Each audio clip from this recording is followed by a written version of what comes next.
Right, we are live. Hey guys, how's it going? Welcome back to the Kiwi Lads channel. We are back for another match of the Nations Championship. This one, Australia versus Italy. This will be a bit of an intriguing contest. We saw the Italians lose by 30 up against New Zealand last week. We saw the Australians, they had a nice lead against the French to then go on to lose that contest. They are more than likely very fired up heading into this matchup, and they need a big performance as this Italian side, they certainly cannot be underestimated in terms of their ability and what they can offer out there on the field. But looking through at the starting lineup for the Australians, it is Angus Bell, Brandon Paenga-Amosa, and Alan Alatoa starting in as the tight head prop. Josh Canham and Jeremy Williams once again will make up the locking duo. It is one that Australia have stuck with multiple times throughout these July internationals. Rob Valentini, Carlo Tizzano, he comes in as the number 7. Quite an interesting switch, seeing as Fraser McGrath has been absolutely phenomenal throughout July, but it was talked about how Tizzano, for him personally,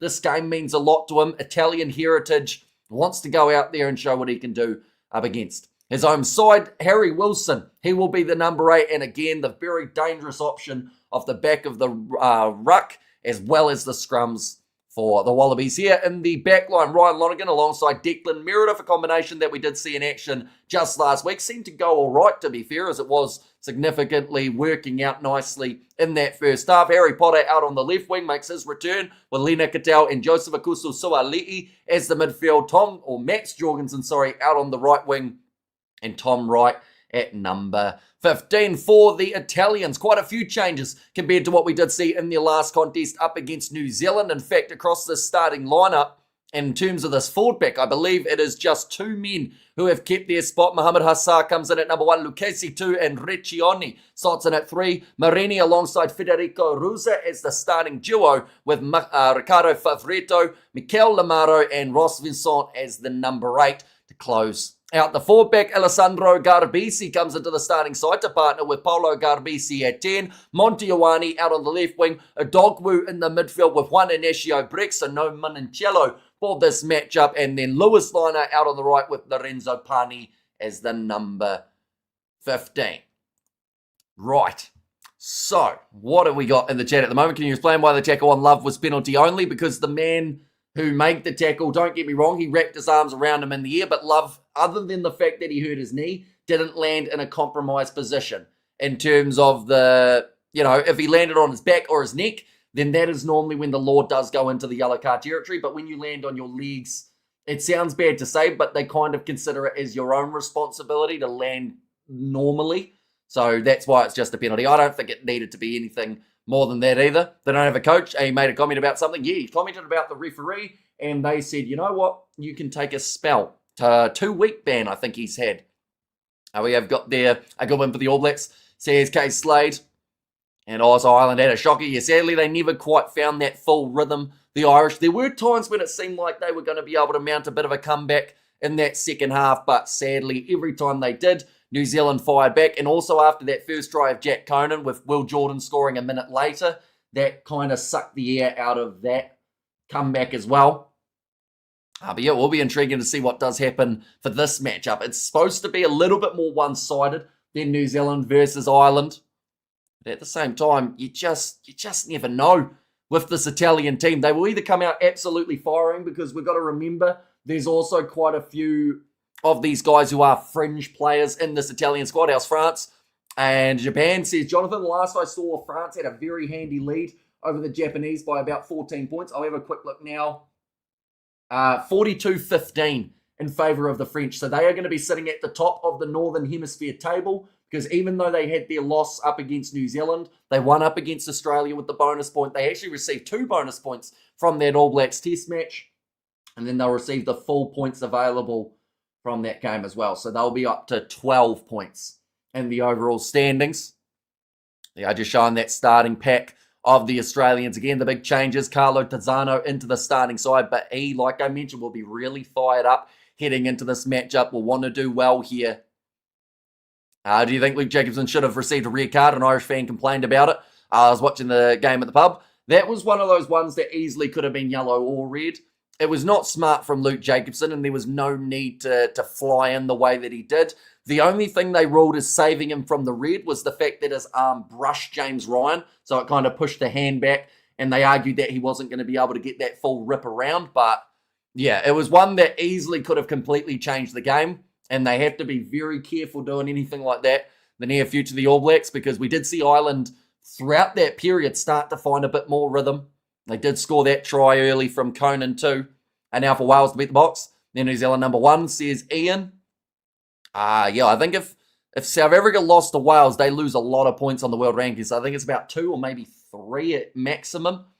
Italy and Fiji trying to get any points. They can to lift them off 0, says a mark there. Yeah, and Fiji, it's going to be a tough one at Murrayfield, that is for sure. No means going to be easy up against the Scottish there. But both of these sides now making their way out of the tunnel. This game at HBF Park, which is in Perth. That is where we do see the Western Force play their rugby for Super Rugby Pacific. It is a home game for Carlo Tizzano in that regard as well. G'day, Hamish, and everyone, says Thuds Race. Welcome in. If you are doing well, Thuds Race. If you're excited for the big day of international rugby, there is game after game after game. I was proven wrong. The Tupavai at 6 experiment worked well this time, but I don't believe it will work in the future. No team ever looks themselves at Eden Park completely disorientated every time, says Tanner too. Yeah, Vai, he went all right. The thing that was annoying me about his performance, and I know that this is just a part of his game, but the whole after winning a penalty, the pushing and shoving, the waving of their head and everything like that, that's the type of thing that if he does that in a big match, he's going to get penalised for it, and it's probably going to cost the All Blacks a very important moment. Like, there's all the excitement of winning penalties and whatnot, but you can celebrate that with your own team rather than trying to get into the opposition's head. But yeah, he did all right at 6 today. Someone who really proved a lot of people wrong, Patrick Tuipulotu. That man throughout the first half was doing absolutely phenomenally. I don't think anyone was picking him to score the first try of the contest, but yeah, he did extremely well from that locking duo. The national anthems are just about to be sung. They're going to be about 5 minutes behind the time that they were supposed to be starting this game by the looks of it. It was supposed to start at 7:10, although normally, 10:10, but normally they're a bit behind. Ireland blew the first half competitive once they settled down. Says Studs Race, yeah, that try that Will Jordan scored straight after Jack Conan got one was absolutely brutal in terms of the momentum of the game. And then that Asafua Moore one right before the halftime break also just took them further away from being able to get back into it. But yeah, I think they'll still be... There's some positives that can be taken from it, but it certainly wasn't the best Irish showing. And great win and easily the most convincing performance. But once again, Fatima was a waste of space. Really subbing off Roygaard as a risk we don't need. Although I think Roygaard also was down for a little while before... I think it was after one of the breakdowns. He actually stayed down for a good solid 20 seconds or so, then got back up. So I would also argue it was probably injury that they definitely didn't want to risk him for the final moments. Yeah, that was another selection, I guess, proved me wrong. Eden Park always proves us wrong. But here was my thought process. Says Tanner too.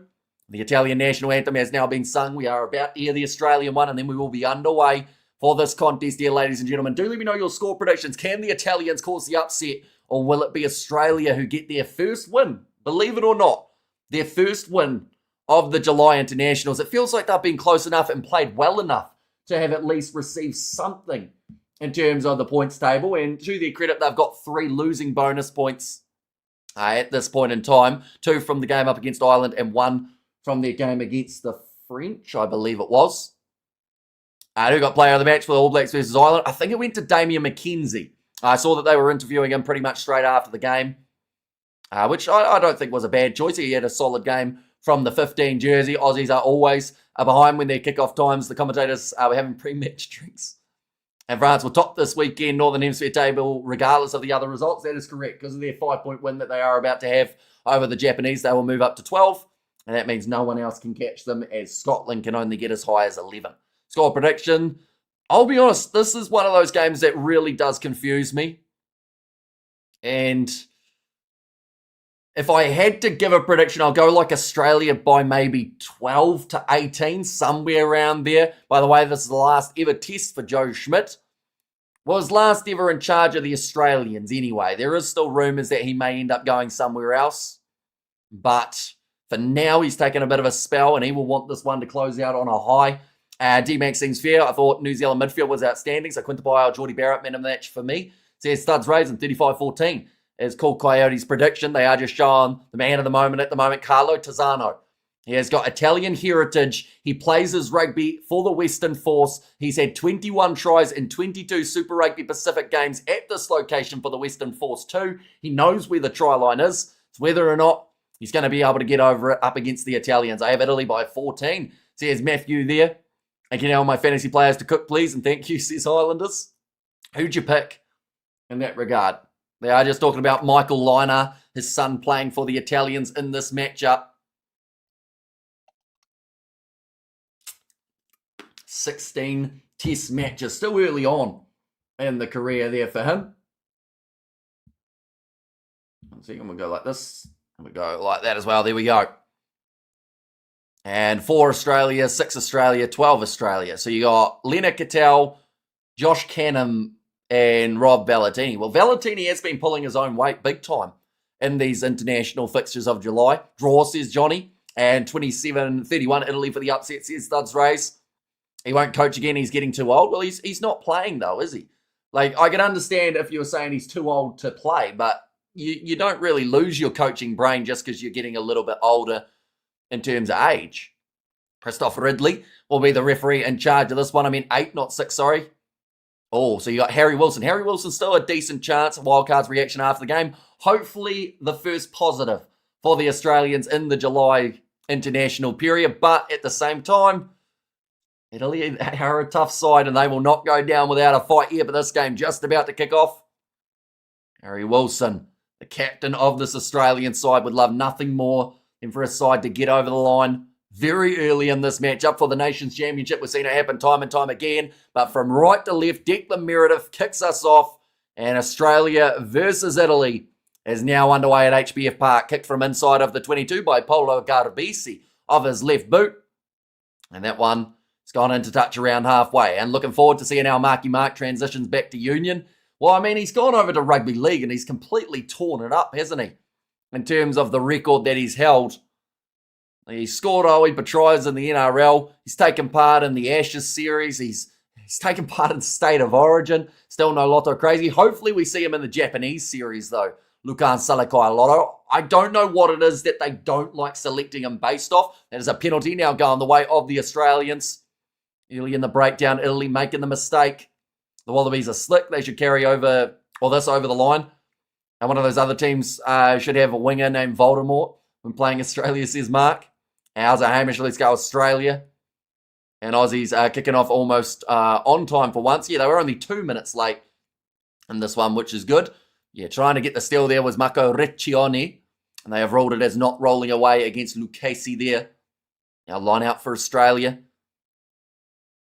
It looks like a... Oh, no, there they are. I was about to say, it's a 2-man line out at the moment for the Australians. They had everyone else just waiting patiently at the back before joining in, but Brandon Paenga-Mosa.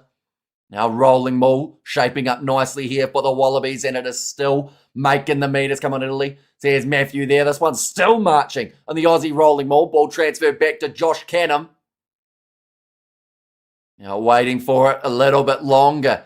This maul's still going. Tell you what, this is going to be about a 35-metre maul if they're not careful here. It's going to be dragged down on the advantage in favour of the Australians. Now back across there, Ryan Lonergan moves it on. Short ball, Meredith goes to Suali'i. Now Lonergan quickly moving it away to the left-hand side. Running straight through is Harry Potter. He's going to be 1 metre out from the try line now. Leonard Cattell passes across to Harry Wilson. 1 metre out again. Valentini, he is still just short. A new advantage to the Australians. And now Alatoa round with the pick and go. They are right on the verge of getting over early here for the Australians. Now short ball, a little bit loose, picked up nicely by Declan Meredith. Isolates himself on the short side though. Now going again with the pick and go. Carlo to Zano on his home turf. Now Harry Wilson cross to Angus Bell. Big driving 2-man tackle by the Australians. Now away to the left-hand side, to the right-hand side there, to Zano.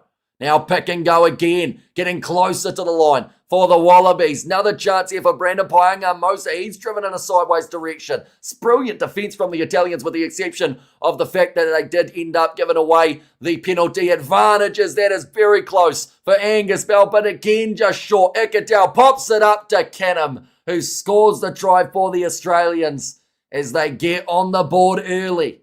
This Nations Championship, it has done it time and time again with those early tries being scored. I mean, there, I think Tui Piloto starting against them in the future won't work because, like I said, no one looks at themselves at Eden Park. Says Tanner too. We have there go Australian, says Nadu. And also, we just scored, says Nadu. You certainly did. I did see that the spoiler was in there from Naidu as well, which was not ideal. We have got there, put a spell on me, says called Coyote, and superb pronunciation of all the player names. Hamish, well done, says ho hoy there. Thank you very much. And can I revise my prediction, says Studs Race. But it is raining at the moment at HBF Park in Perth as well. Lonergan, not the easiest kick, a little bit of sideways wind taking place at the moment. And Amon is back again. Oh, sorry, I missed Amon's one. Can I make Ned Kelly and Mussolini jokes, or does that get me banned again by Johnny? I was looking at that closely at the end of the stream, and the good news is on my streaming software, it doesn't, like, if someone gets their message deleted through YouTube, I can still see it. Because I didn't realize that as soon as you were commenting, Johnny was deleting them until I looked on the YouTube studio chat. And it said that they were, like, getting removed pretty much straight away. Kick bloody awful. Yeah, although not the nicest conditions to be kicking in for Ryan Lonergan's defence. Like I said, Titi Savia with Pearson the Irish up with great footwork and sport lines, a completely neutral Veneral whilst they were under pressure. Therefore, I think that's a better combo than Vay. Now backline movement here again for the Australians. Running it forward, Jeremy Williams. He's just sitting about 5 metres inside of the Wallabies half. Tom Wright kicking in behind it. Bounces into touch, which is a big bonus. As he almost ended up having to apologise to his teammates there. And we have got there also, he was aiming at the practice field with that kick. And the Wallabies always score first and lose at the end, says JP. Now will be the line out here for the Italians. Early pressure from Australia, but again, you can't rule out Italy coming back into this game, not just because of what Italy can do late, but also because of what Australia did in the second 40 in their game against France last week. But this is a very good start. Hello again, Hamish says, Fletcher, welcome in, mate. Hope you're doing well. You are excited for the international game. We've got 4 more games, including this one, that are taking place. France versus Japan, I believe, will almost be coming to a close too. That one's kicked in behind by Italy, just trying to play a little bit of territory with Lorenzo Pani. Put the score up. Says Amick, and also we're there. Hopefully it happens tonight. And we have got there the Wallabies are cooking, and also we have got, I know it's unusual to see Aussies getting points, but your scoreboard hasn't registered it yet. Maybe they were not too sure if they were going to keep it, the Aussies, but yeah, has now been updated. It had also 1 minute on the clock, I saw. He's a rogue mod, man's got a spanner and it went to his head. Says Amon. His scoreboard is not working. Now it is, it's up to 5-0 in favour of the Australians. Now Harry Wilson back across to Josh Canham, the try scorer in the early stages of the match for the Australians. Tazano moves it across to Declan Meredith. Sold the dummy look for the offload to Ikatau, who was tackled off the ball from Juan Inesio Brex. Probably could have been the penalty. In fact, it's going to be an awarded penalty going the way of Australia, though. Number 13, tackled off the ball. Oh, no, that's what I said. Sorry, I got it around the wrong way initially. Ref missed the penalty. He got it late, says Cool Coyote. Wallabies going to regret trying to play fast. They'll tire themselves too early. Just got a bloody parking ticket outside my own house. Cost me £35. Outside your own house? That's brutal. Are you not even, you're not allowed to, like, be out in front of your house, obviously? Like, you got to use the driveway. However, the Amon was saying racist stuff. Johnny Blaze was doing his job. So he wasn't at the end, though, because he was just deleting random comments that Amon was making that, like, nothing offensive was in it. We have got the Aussie trying to play like New Zealand, which is good, says Cool Coyote. Italy could do very well take this. Could very well take this, although once again, they're going to be in a good position on the field. And I do, if you keep on spoiling the game, I'm going to have to time you out. They're now sitting about 7 metres out from the try line. Now Lonergan passes it back across to the right. Everyone knows exactly what is coming now, which will take a bit of the excitement away. But Len Ikatel going away to the left-hand side again. Aussies ran out of gas and ideas against France. Says now, yeah, and France also just came out absolutely firing in the second half. Oh, good hands from Alan Alanatoa. Looked like he was going to drop it, but Tom Wright with a sideways angled run, and he does score the try for the Australians. No one knew that was coming. No one does it like Nadu. Well, Nadu's not going to be doing it soon because we're just going to get rid of you. We have got there, we shouldn't allow to voice their opinions. But the comments that aren't anything to do with that, surely you're allowed to write. Am I wrong? Like, if there's anything that's like that, I think 100% time it out. Are we happy there? You're smarter than everyone if you post the score before the stream gets to it. Oh, sorry, you're not smart, it says. That's right. Yeah, it's not like some sort of magical prediction. It's just because you're watching the game closer to live. And we have got there try time, says Sock. And Japan are creaming France. Yeah, what? No, France were way ahead the last time I saw it. Where's the scoreline now? It's 42-15. And Tom says, call Coyote. Now getting ready for this kick. Ryan Lonergan. This one's going to be nicer for him. And the kick has gone over, making the score now 9 minutes into the game, 12 points to 0. And we have got there, we have to pay parking permits. So my wife's car has that, and I parked mine out on the front. But left it on the road for a bit and got done. That's pretty rough, isn't it? Is that how they get like a lot of money though for like people being parked just straight out in front? Because like I got a parking ticket the other day. That's because I went into a car park that I didn't realize had like a paid thing, and it was nighttime, so I didn't see the signs until I left. So that was like I think it was $55 I got charged for that, which is quite sad when you only paid like $30 for the food you ate there. It becomes quite an expensive exercise. Are we over there? I hope the Aussies don't only play 40 minutes, says Chris. Maybe that's why they're trying to score so quickly here. I don't understand how I see the game 15 seconds ahead of you, and I'm in Texas, you're in New Zealand. It's just down to Sky Sport now having the delay. Now line out here for Gianmarco Lucchesi. What's the score between France and Japan at the moment? It is 42-15 in favour of the French, which it has been for a little while now. So Japan doing nicely in the second period to try and slow them down. Declan Meredith going away to the right-hand side again. Harry Potter now carving through. He steps nicely on the inside. Wanted the offload to Lonergan. Was being well marked by Juan Inacio Brex. Now Tom Wright, he's already got himself one, stepping almost through this defence. It's going to be trouble for the Italians if they can't make these crucial tackles. Nice hands from Alan Alaalatoa. Australia looking great here, by the way. First 11 minutes of the contest, they have been all-out pace. Not going to find their way through again. Joseph Suali'i eventually held. Now going away to the left-hand side. Lonergan, 5 metres out. Spent a lot of time in here at the moment. And is within the 22 of the Italian. Someone's boot just got thrown away. It's Ryan Lonergan's. He's currently playing with 1 foot that is exposed to the wet turf. Now Harry Wilson pick and go there again. Now Bell running round the back. There's another advantage against the Italians here. Tazzano pick and go very close to the try line. Did he get over? No, 1 metre short again. Brandon Poiangamosa is down. And it's try number 3 for the Australians here. Tell you what, they look fired up in Perth. I think what's happened last week has really made them get that little bit of extra motivation. They want to send Joe Schmidt out on a high here.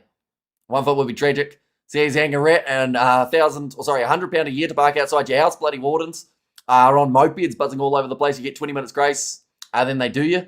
Says Fleshin. And can I change my prediction? Says Studs Race. I think we'd allow it. We're still early enough in the game. But yes, 17-0 at the moment with Australia, with the kick to come too.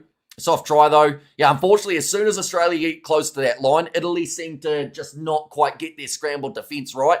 And Australia, with some big, powerful forwards, getting that little bit closer.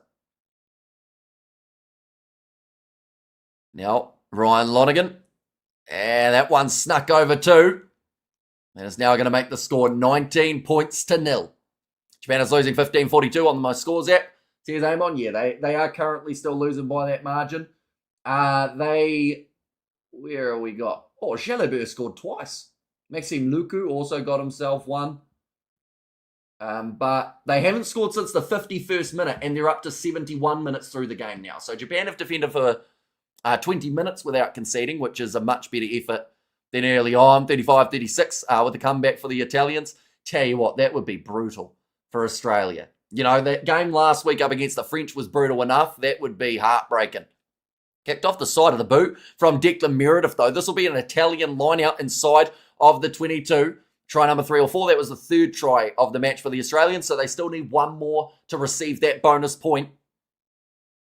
And Japan pushes it up to the 35, says Neo.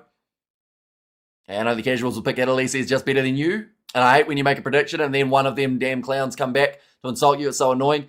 I'm used to it by now. Like, it's like the ones who give a prediction at the start of the game and then don't actually stay for any of the stream whatsoever. And then the side that you predicted to do well, they do well, and then they lose in the last minute. And then they come back and they say, see, I told you, I was right. This is what was going to happen, and it did. Even though they're not actually completely right, but they claim it. Now, chipped him behind from Garbisi. I don't know what happened there. Ryan Lonergan decided to try and call the mark, and then just threw the ball out. We have got their Italy's anthem is so good. Hope they get better at rugby. They are crazy passionate people. Yeah, they get fired up by that national anthem each and every time. And Eddie Jones says, if for the umpteenth time, obstructing a lift of the penalty, this time ruled against the Australians. And I miss Kiwi Rob too, says Sock. He's good value, Kiwi Rob. I know that I don't know if he likes me, actually, to be fair. I feel like he goes through patches how if I say something about a player he likes, he's like, you know what, this Hamish guy's all right. But as soon as I say anything that annoys him, he's just livid for like the whole week. What was the All Blacks versus Ireland score? The score in the end was 40 points to 21 in favour of New Zealand. Backline movement here for the Australians after Italy have lost their line out. Now Lonergan back across to the right-hand side again. Lena Cattell moves it on to Angus Bell. And a Wallabies lucky that wasn't a yellow, says Hanger Rat. And maybe Australia would actually win this weekend. Well, they've started well. They've done well enough here early to put I like to use the terminology that they use in MMA, but water in the basement. It's what they've done here. There is a knock-on advantage, though, in favour of the Italians. Alejandro Garbisi tried to grab her at forward, so they'll go back for the initial knock-on. Will be the Italian scrum. All Blacks beauty of a game. Just caught highlights. Watch the Wars and Thed and Holy struggled against the worst team in the comp. The fact that they struggled against the worst, the wording there makes me think that maybe they still won though, did they? I know that they were down 12 points to 10 at one point. Did the Wars come back? All they did. They did come back. So that's at least one bonus. The worst thing would have been if they had lost that one. Kiwi smoked us from the first minute. I'm eating humble Kiwi pie, says Amon. That Jason Ladd makes up for Kiwi Rob. Yeah, he's an interesting one too, old Jason. I want to say he means well, but I remember when he got timed out and he just badmouthed me across every rugby YouTube channel he could find.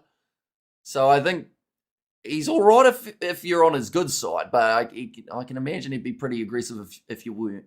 And you've never been good, or you'll never be good at any sports, Italy. You might win an America's Cup, that's that. And Warriors bound, currently Melbourne Storm, former All Black 7 Olympian Will Warbrick. Unfortunately, tore his Achilles tendon last night. Prayers for the speedy recovery.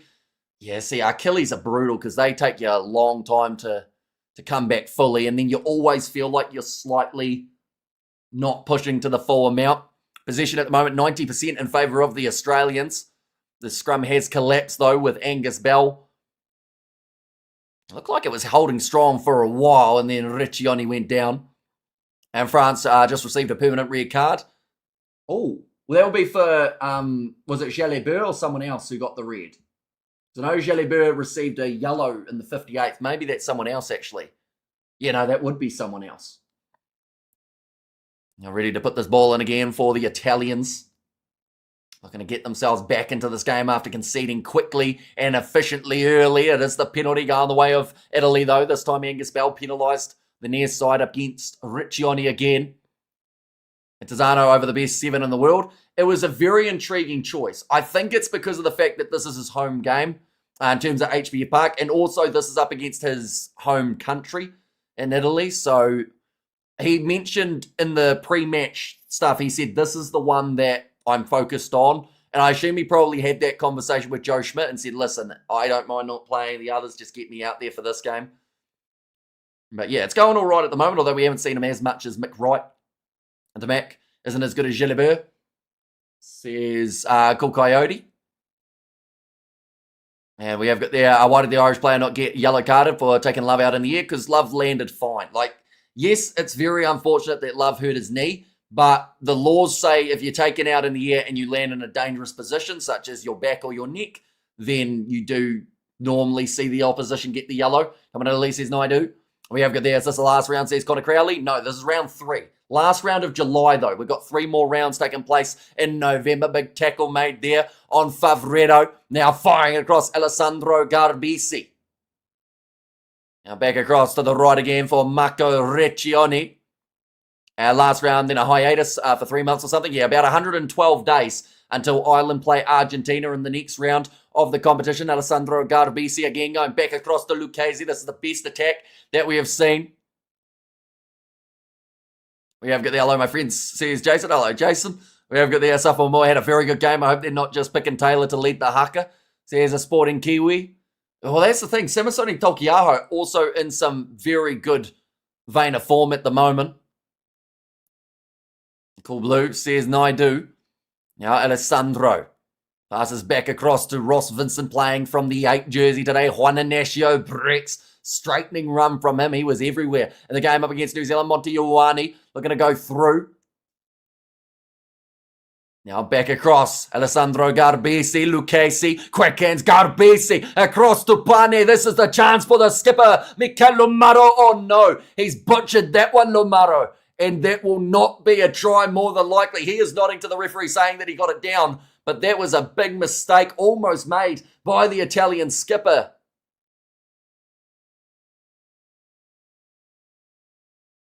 Okay, they're saying that they don't see a grounding of the ball.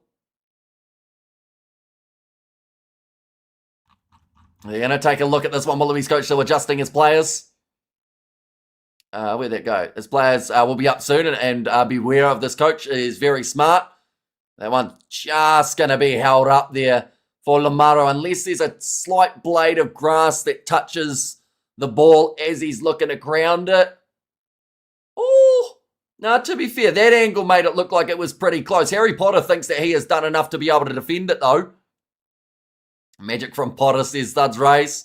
It's a try, says Hanger Rat. They're just looking. I think that the angles are definitely going to make it difficult to be able to work it out.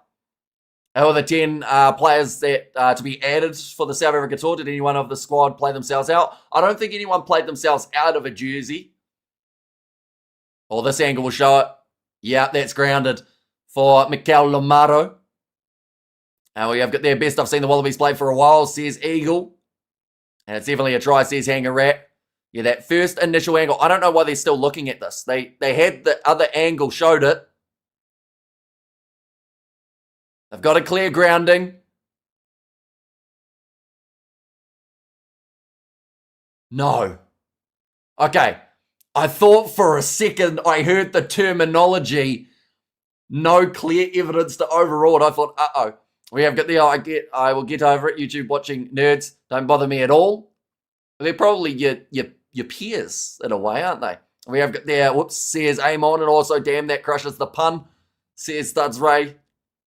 What do you think of the Kiwis in that narrow victory, says Xander.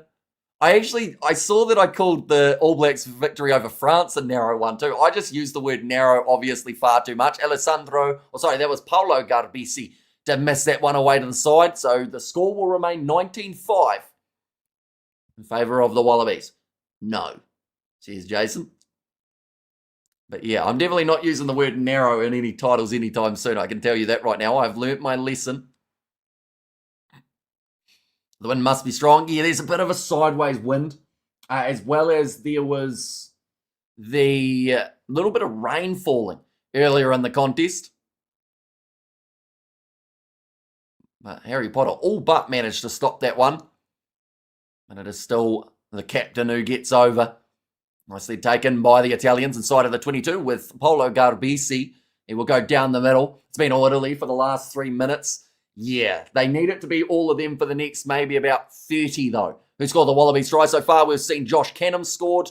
We saw Tom Wright score. Oh, that's off the side of the boot. And also Brandon Paanga Amosa. Will be the Wallabies throw just outside of the 22-metre line. Poor Derns, he could have been an All Blacks, getting wasted 42-15 in score. That's not too bad for Japan though. because they were down by that margin at about 50 minutes through, right? I predicted Italy to win this. We've already seen from the past 2 games the Wallabies start off well and fade. And I think that's why they're also coming out so aggressive in the early stages of the game. Great spot tackle there from Juan Inacio Brex. It's something that he does time and time again. And Italy, with Monte Ioane, he's actually managed to get the turnover there. It was a forward pass, though, from the Italians after getting it. The Irish don't play like I remember them. They were number 1 in the world rankings a while back, weren't they? That is correct. And could Derns sit out 3 years and play for the All Blacks after? Yes. But to sit out 3 years for an international side, I would say if he's going to do it, it would be after the World Cup. Aussie's a bit too cocky and overconfident people. Want a Kiwi's perspective? I'd say no. But I also do think that, as you guys know, I'm pretty much like close to neutral on most things. Like I know a lot of great Australians. Are you talking about the team specifically or the people in Australia? But no, I think the Wallabies, the thing is, and it's so frustrating for their fans, because they show moments of absolute brilliance. And that's when, you know, the supporters who have stuck with them for so long get excited and say, here we go, we're back to where we need to be. And then they'll also have moments where it just is absolutely brutal to watch for the Wallabies faithful.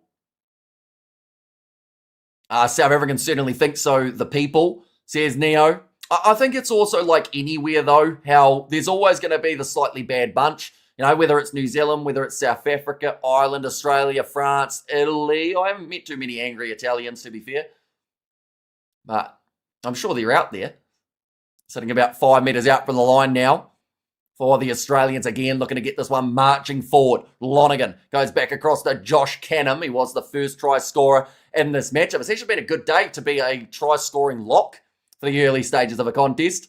Now pick and go from Harry Wilson. Looks like the ball was ripped out of his hands. The Italians had it back very briefly, but it looks like Australia have got it straight back. Yes, they do. 5 again, says Naidu, so we're back with the spoilers, it would seem. Again, last warning, or else we will actually have to just get rid of you for this stream.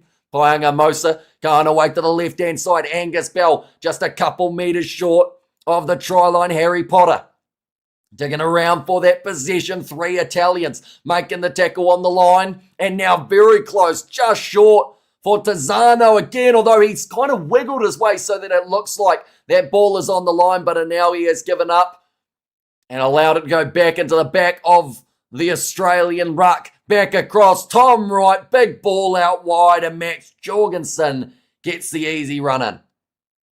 Italians love them some angriness, says Hangarat, and Jorgensen tried. Jorgensen did score, yes. Something about the HBF Park effect just seems to be completely, seems to completely disorientate the opposition. And the passes never clicked, the defence disorganised. But yeah, I think Tizzano felt like he got the grounding. The referee didn't look too closely at it. Australia did get themselves the try anyway. The Aussies giving me cravings, says Neo. Oh, they want to review a knock-on here. There's no prouder fans of a team than South Africans, says Mike D. And also Derns would be my first choice lock for the ABs, him in Holland. Right.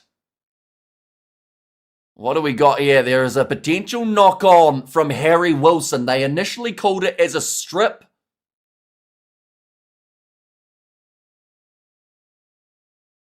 Okay, so they're just saying that it's touched the arm after the strip. So I would say this is going to be no try. As South African, when the Aussies are firing, they are really good. And the knock-on, I've met all 4 of the Southern Hemisphere supporters on the piss after the game in Cardiff, and I would say the Aussies aren't the worst after a game. Right, the decision. Is it going to be a no try for Max Jorgensen?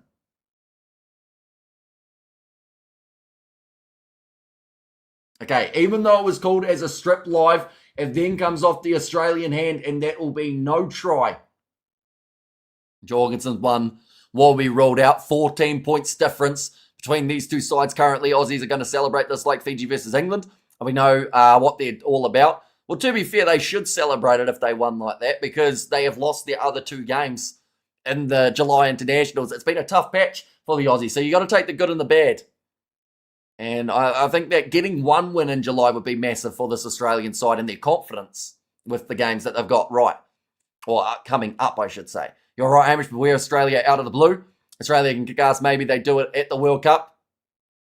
And the only time Italians get angry is when you tell them how to make a traditional Italian recipe and you don't quite it 100%. Then they lose it, says Xander. And really was right there and good play on. TMO interjection. Like the suck, says Studs Race. Territory at the moment, 73% in favour of the Australians. And we have got the, how's the game been? It's fast between these two sides. I can't believe we're 25 minutes through it already. It seems like one that's just getting settled in. We've seen some great moments from the Australians, but at the same time, Italy haven't been completely out of this game as of yet, as proven by their last try. Garbisi going short side to liner, no angle to work with whatsoever. Interesting choice from Italy to go to him rather than on the inside. But I think it was just trying to get the ball into touch as quickly and efficiently as possible, although I think if they had it again, they'd go infield. Harry Potter spell, Expecto Patronum. And also then they lose it totally, says Hanger. Oh, sorry, that was Xander. Now rolling maul here. Looks like it's collapsed pretty quickly, but Carlo Tazzano has popped out the back with the ball in hand. What happened to Italy, man? They have fallen so far down, have they? What stage would you say that they were higher up than they are like currently, though? Because like Six Nations-wise, they did all right. But I also don't think they've been that much better than they currently have been. You could argue in these internationals throughout July they've been struggling. But, you know, Six Nations-wise, they were pretty competitive. And last year, they actually had some competitive games too. Joseph Akususualei thought about the offload. Now Lonergan again. Oh, that looked like round the neck, and I think they're trying to call for a neck roll there for Lucchesi. Now going back to the left-hand side. Lonergan goes on to Len Ikitau.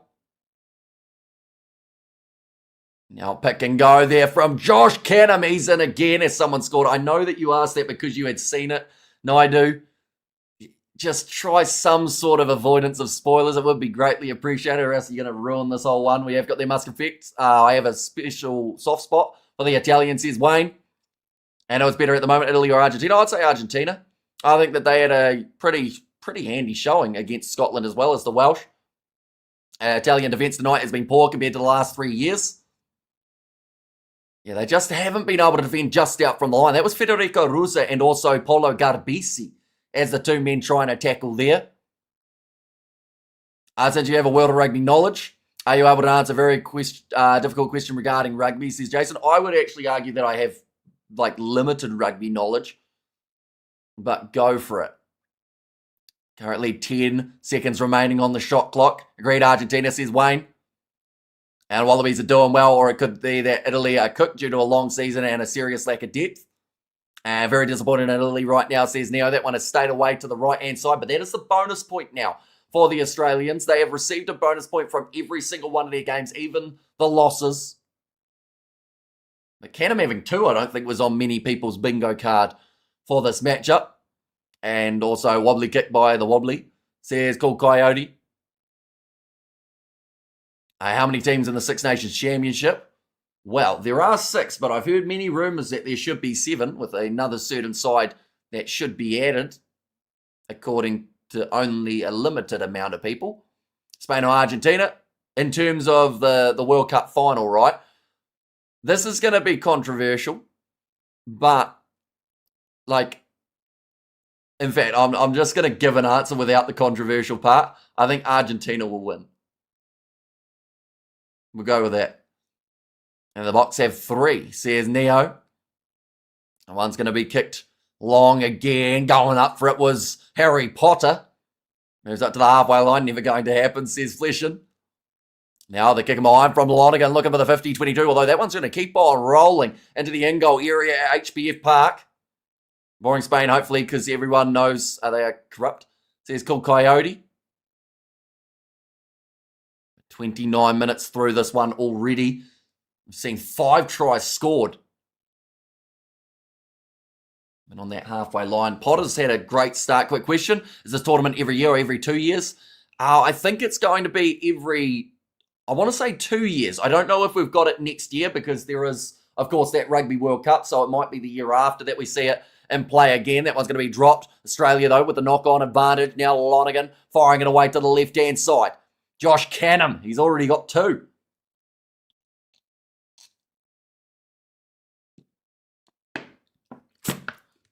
They are going back again for the Australians. We have there Hamish. No, I have zero rugby knowledge. He just laughs when I state my congenial opinions. That's a fancy word that I don't know. Unconventional. Okay, that's why I don't know it. Spelt wrong. Tell Wilson and Ikatau to score a try, please, says Highlanders fan. Every single year, says Hammock. Although they wouldn't do it for a World Cup calendar year, would they? Because of the fact that they don't play in November after the World Cup normally. I'm enjoying it very much, but confused as it appears to compete with the World Cup. Yeah, so it's kind of like a mini North versus South World Cup each year. And one's going to be thrown in again by the Australians. This one marching nicely. And getting very close, they go over. And guess how we knew that? Because Naidu only comments when a try happens. But Brandon Paenga-Amosa, he gets another one. So that is going to be the 5th. You never saw miscongeniality? No. And Argentina versus England might be the only potential for a competitive game, says Mark. Wallabies are always impressive against the Minnows. And we have got the Aussie really teaching ABs how to treat a low-level team, says Sock. And what do you think about the Scotland-Fiji game? I think it's going to be tough for the Fijians. I don't see them getting the win. But at the same time, I hope that they can keep it slightly competitive. Although Scotland last week had a really good showing up against South Africa. So they'll want to bounce back from that and show what they can do in front of the home crowd. England lost to Japan. Lost to football. They might lose the rugby, says Hanger Rat. Now, that kick has gone over from Lonergan, now making the score 31 points to the 5. I'm disappointed in Italy, says Cool Story. The only thing I'll say is we've still got a second half. And Australia's second half last week was very different to their first.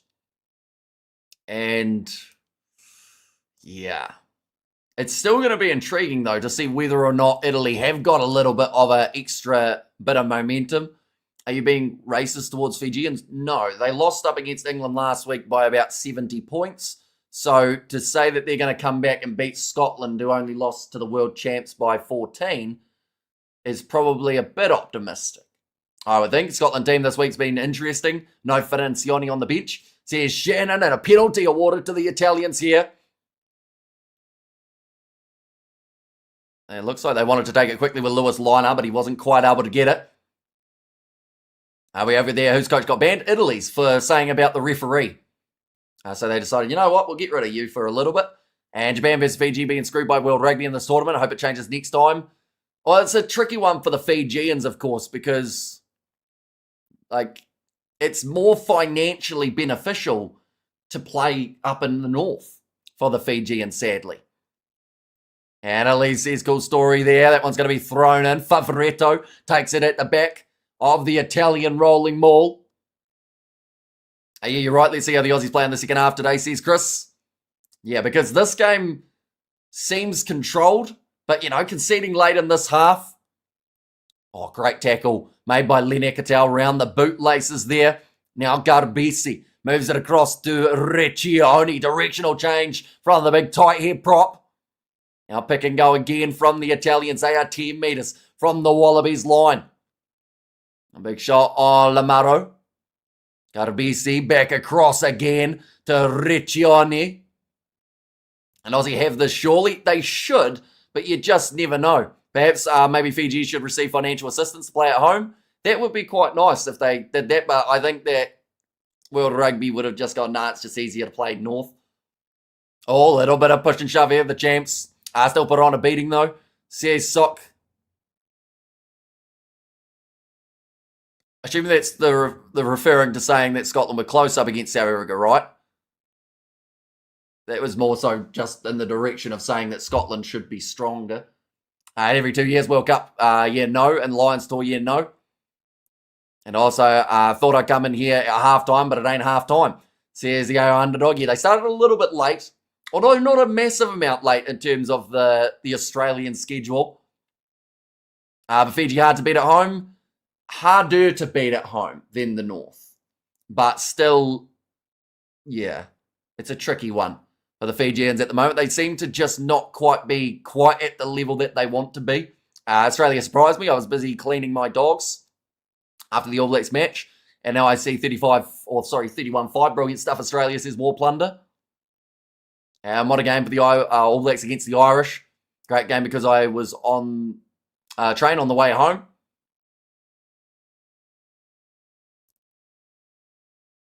Now line out here for Brandon Paianga-Mosa.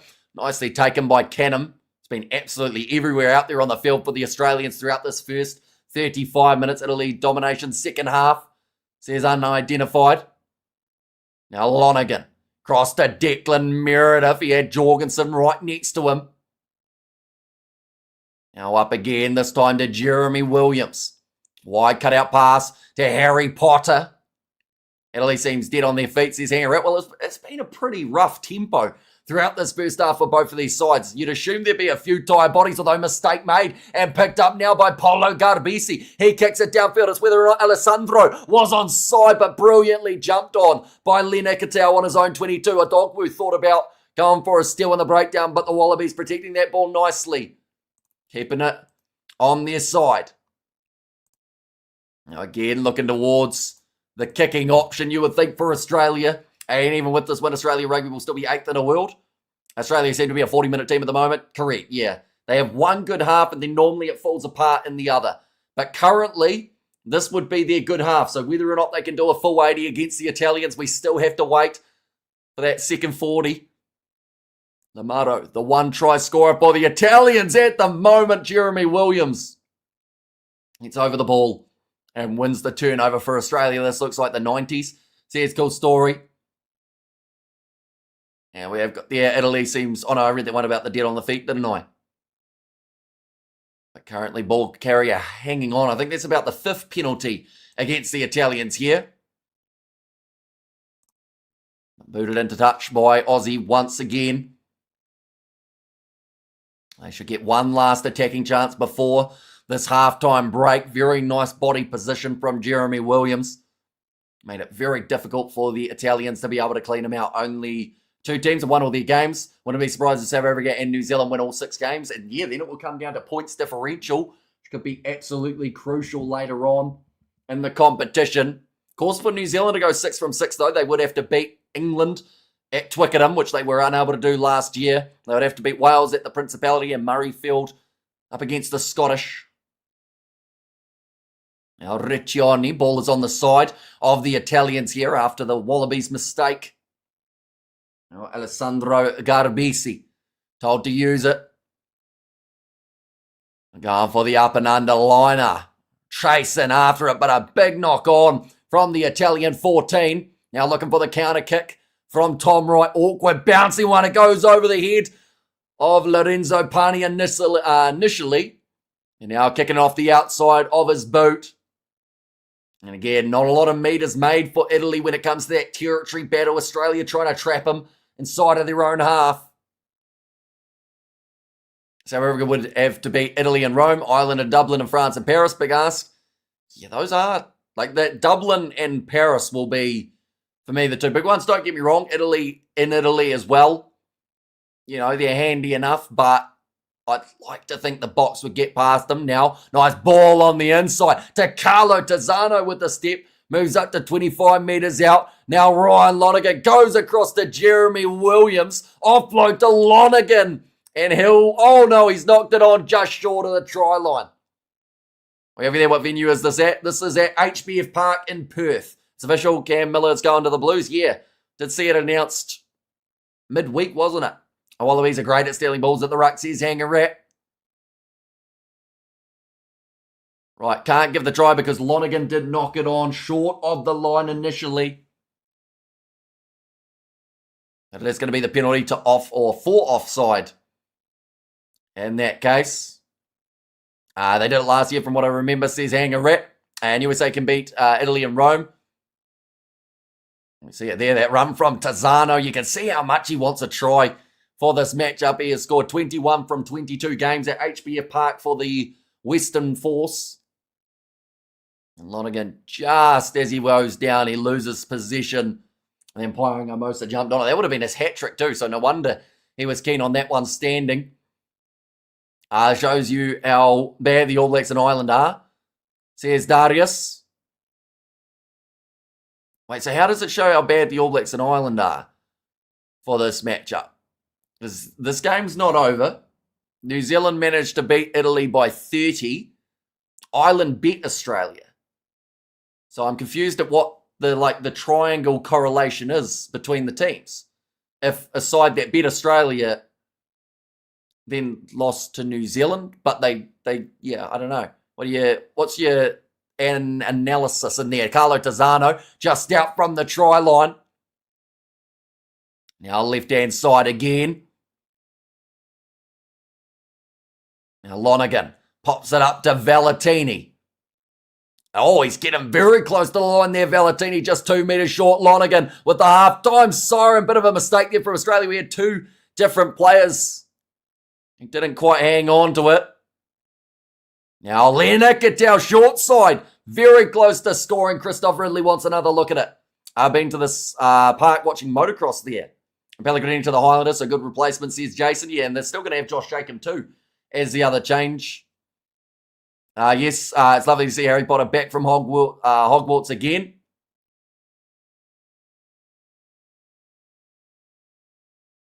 Okay, they're going to check for knock-ons here. As there were a few players who got a touch on it before it went out wide. And we have there, honestly, I'd say even those are away games. They will be underdogs against South Africa. Ireland struggled to beat Japan. New Zealand didn't play too well versus Italy either. So Ireland is not doing well either, says Eugene. Yeah, it's kind of a weird, like I said, it's a weird triangle though, because Ireland, haven't been doing well, but they beat Australia, who are now beating Italy 31 points to 5. So it's a weird one. France lost to New Zealand, but also beat Australia. So I feel like Australia are just shooting themselves in the foot, aren't they, in terms of the correlation? And we have their top 5 players in the world right now, says Naidu. Our rugby doesn't maths. Just because one team smacks another team one day doesn't mean much for the next game, says Studs Race. Just checking to see whether or not there is a Carlo Tazzano knock-on here. Italy played awesome against New Zealand. Maybe Italy's still adjusted, says John. Okay, they're going to have a couple more looks at it. We are pretty much on the verge of halftime too, ladies and gents. They are just going to need this one to close out. Or to finish off first. Valentini is a good player, very good player. Rob Valentini. It's there from Tazzano. Whether or not it goes forward off him.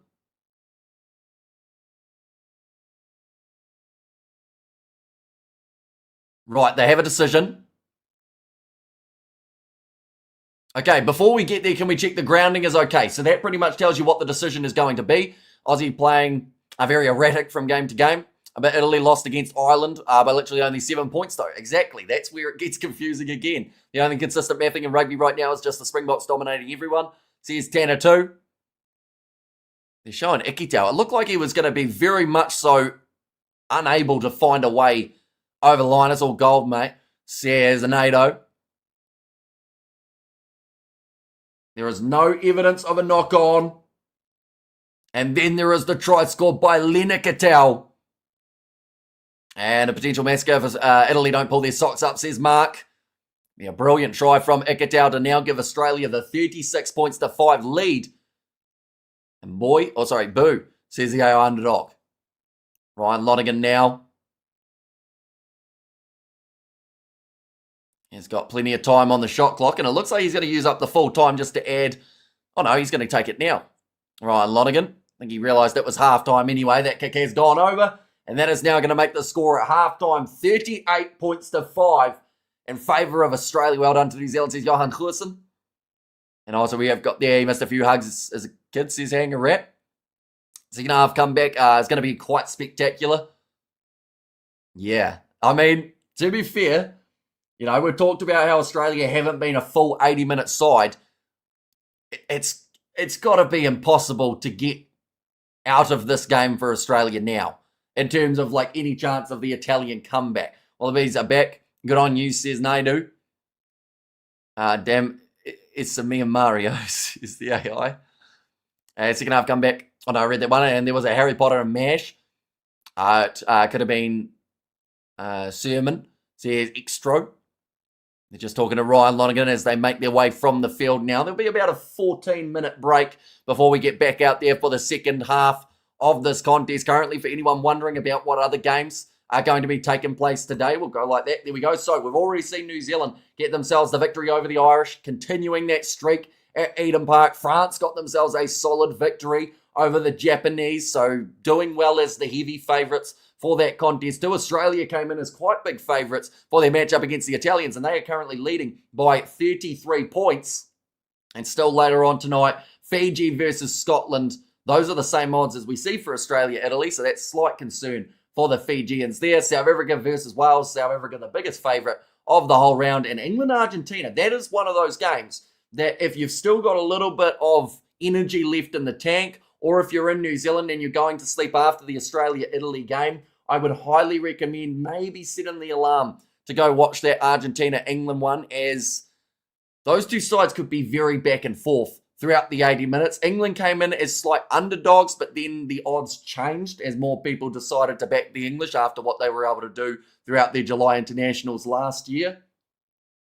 But yeah, could easily go either way and could be potentially the best game of the weekend. We haven't had a close game as of yet.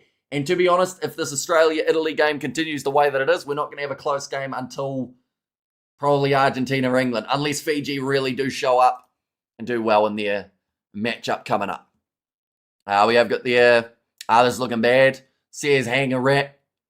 And also, let's see the second half, says Chris. What do you think about the ABs? They look better in their game up against Ireland than I think they have in their first two matches. There's still certain positions that I think are up for grabs, but as a whole, if you were to tell Dave Rennie that he was going to be 3 from 3 throughout the July internationals, I think he'd be pretty happy with that. So as it stands now, 2-1 Southern Hemisphere. Yeah, if Australia win this game, of course you should be able to say when they win, but you just never know with this Wallabies team. But yeah, it would be 2-1 in the South's favour. I think Scotland, Fiji will take it back to 2-2, and then from there South Africa will beat Wales.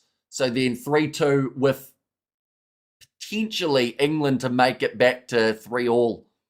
Or it could be 4-2 in favour of the South. I think we're telling Qatar to score. And we have got the Australia switching to new coach after this match. I expect to see wholesale changes in staff and coaches and on-field players. So championship will be interesting, says Eugene. And also have to be Australia to teach these guys a valuable lesson about travelling to the dark side of the earth. I hope South Africa returns the favour in 2029 and do a tour of New Zealand and play all the Super Rugby teams in New Zealand, says Kiwi Rob. I think that should be the way that it works. How if they're going to do it every 4 years, you go back and forth, similar to what you see for the British and Irish Lions in terms of the tour every 4. And Argentina, England could be quite fiery after the football game. I think so. I think there'll be a lot of bad blood in that game, and it could be a really good old-fashioned test match between the teams. Definitely, because we've got to remember as well, it's in Argentina. So the Argentinian fans who watch the rugby, they probably follow a bit of the football too. So there's going to be all sorts of back and forth throughout that one. We have got there, imitate my meat, says Extro. And Argentina versus England should be a good match. And we have got there, Hanger get tucked. Get tucked, says Jason. That's what did Hanger even say?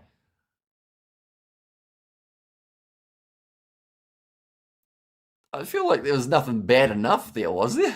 Don't count out Fiji, Hamish. I'm only counting out Fiji because I'm hoping a bit of reverse psychology works on them and they go out and actually play quite well.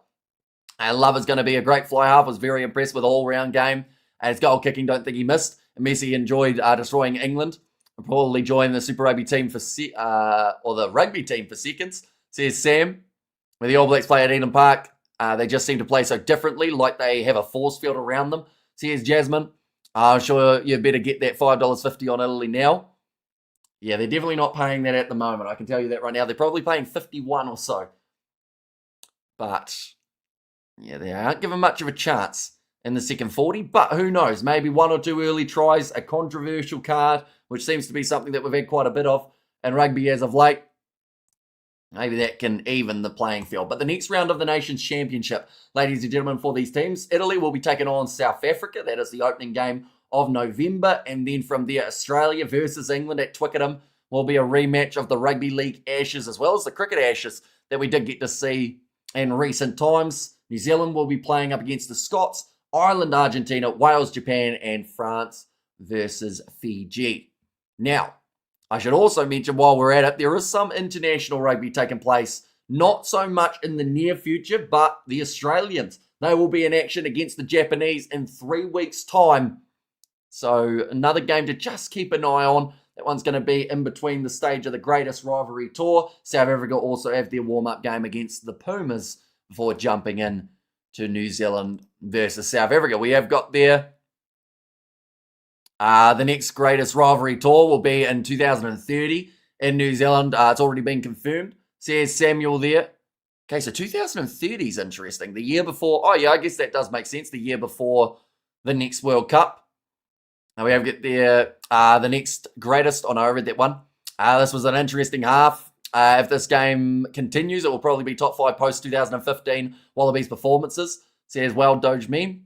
The last thing New Zealand Rugby Union wants in the home test matches. Not expecting a reciprocal tour. If there is one in the USA, one test at Twickenham, says Studs Race. And don't forget we play Australia directly after the big tour of South Africa at HBF Park. That is true. The 2-match Bledisloe series is going to be taking place.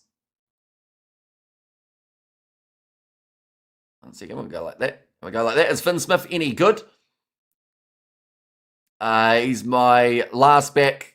That's in my fantasy team. Finn Smith's not too bad. He should go all right for the English, I would think, up against the Argentines. Really despise keyboard warriors and vegans, says Jason. You also got to realise, though, Jason, you're throwing stones like 90% of the time.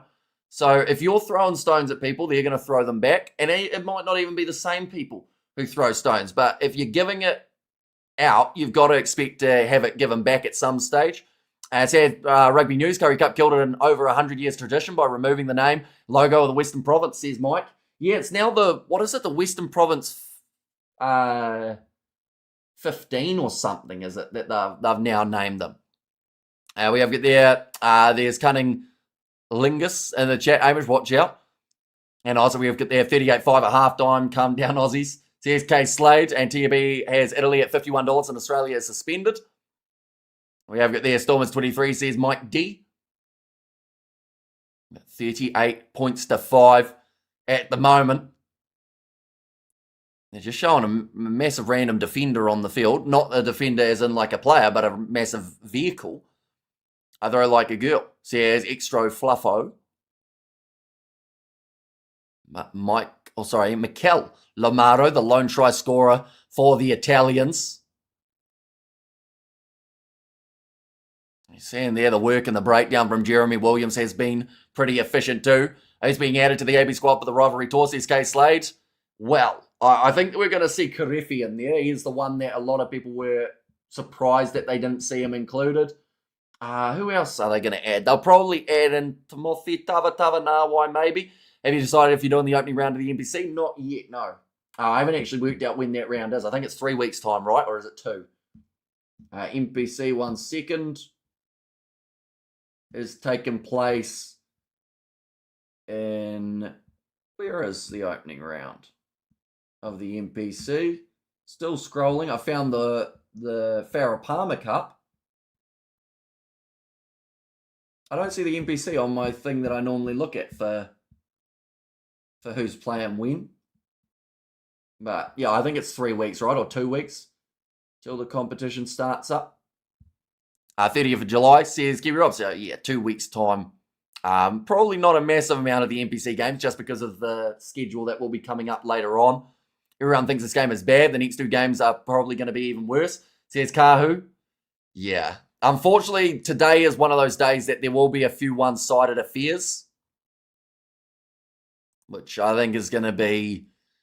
It's going to be disappointing to a certain extent because you love a close game every once in a while. But yeah, again, it just seems like,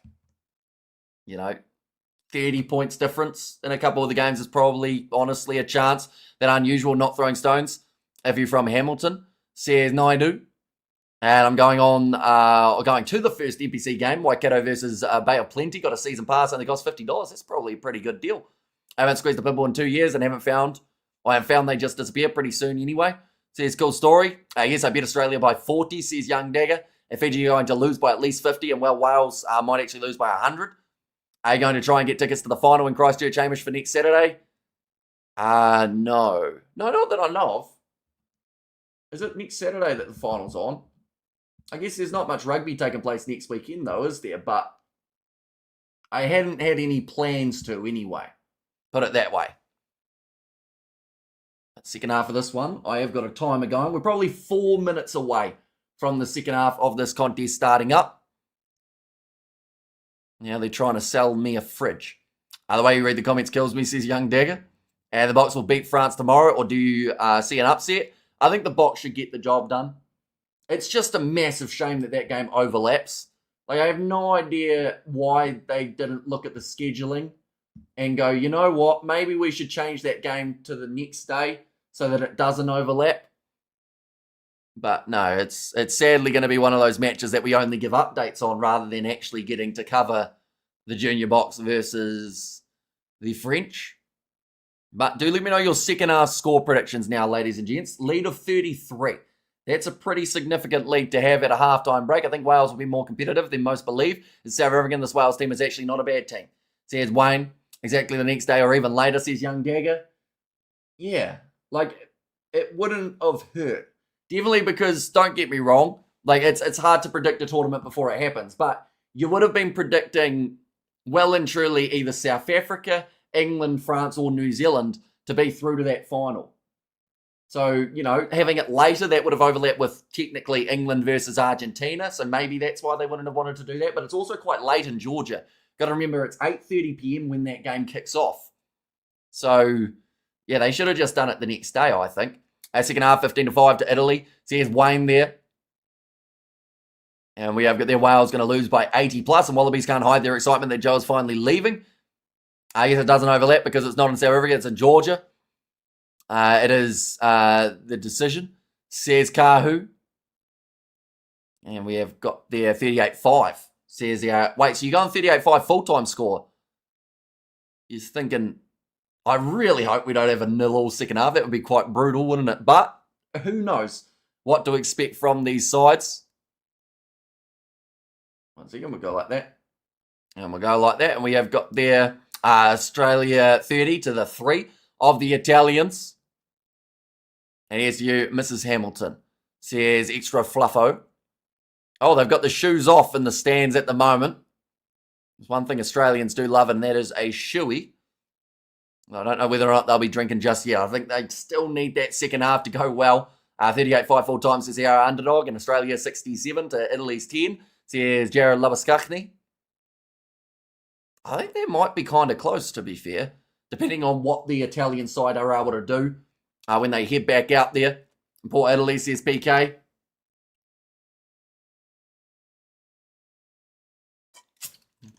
I actually don't feel sorry for Italy, like so bad Scotland, if they beat Fiji, be a lot. They are having a bit of a good nation championship so far. Got Japan, Australia, and New Zealand in November.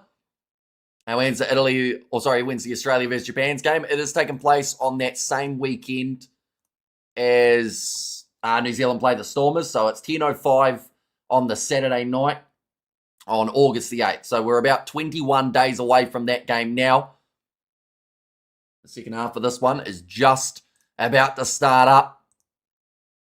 I'm the Closet Brumbies fan. Are these the last games of the tournament before November? Correct, yes. So the next round has taken place in around 112 days. And the first one that has taken place will be the matchup between Argentina and Ireland. We've got there, South Africa have no real challenges, maybe New Zealand. They are just so too powerful. Says Sam, and 41-12, Australia full-time, says Sock. There's a few people going with the lowest scoring second 40, and of course, the others who said that Australia will get close to the 100. Carlo Tizzano, still yet to score the try. He was very close on multiple occasions. throughout that first half, but couldn't quite cross the line. Paolo Garbisi. There you want to roll around in me, Lint? Well, do you? Says Extro. Like any other country besides South Africa. Says Cool Story. That must make this nation's championship pretty tough to watch then, because there's plenty of other games that are happening outside of the two, or outside of the one with the South Africans. But Italy will be kicking off this one from right to left.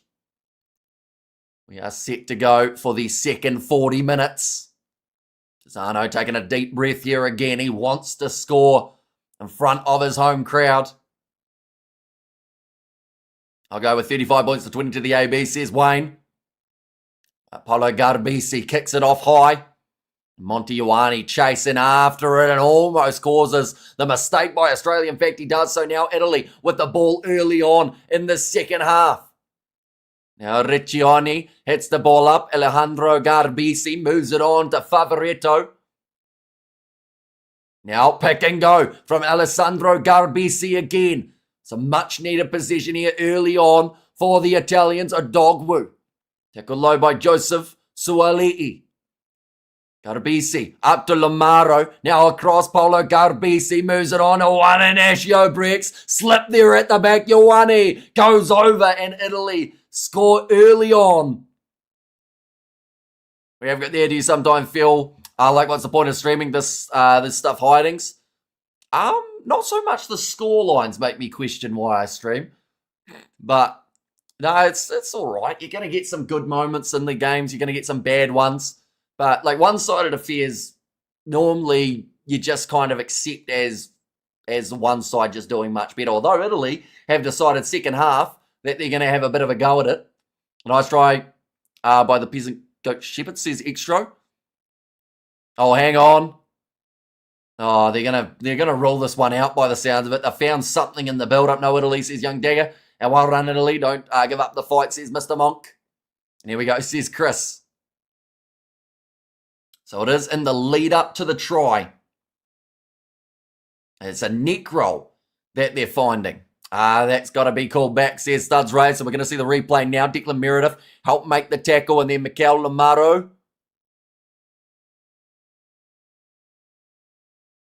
It's nothing huge, I would say. Maybe the other angle will show us something different, but the way that I looked at that one was Mikel Lamaro was looking for the clean out.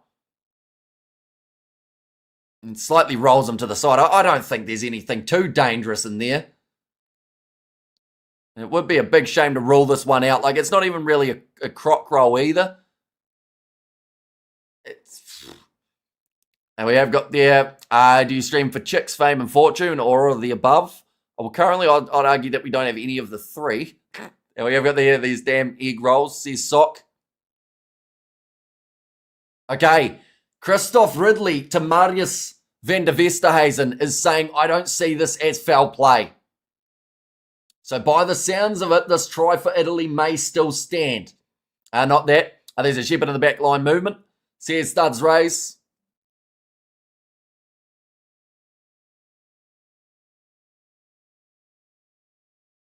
Okay. They've said it as foul play. Mate, go easy with your dodgy Italian accent. It's way too cringe, says Random Borg.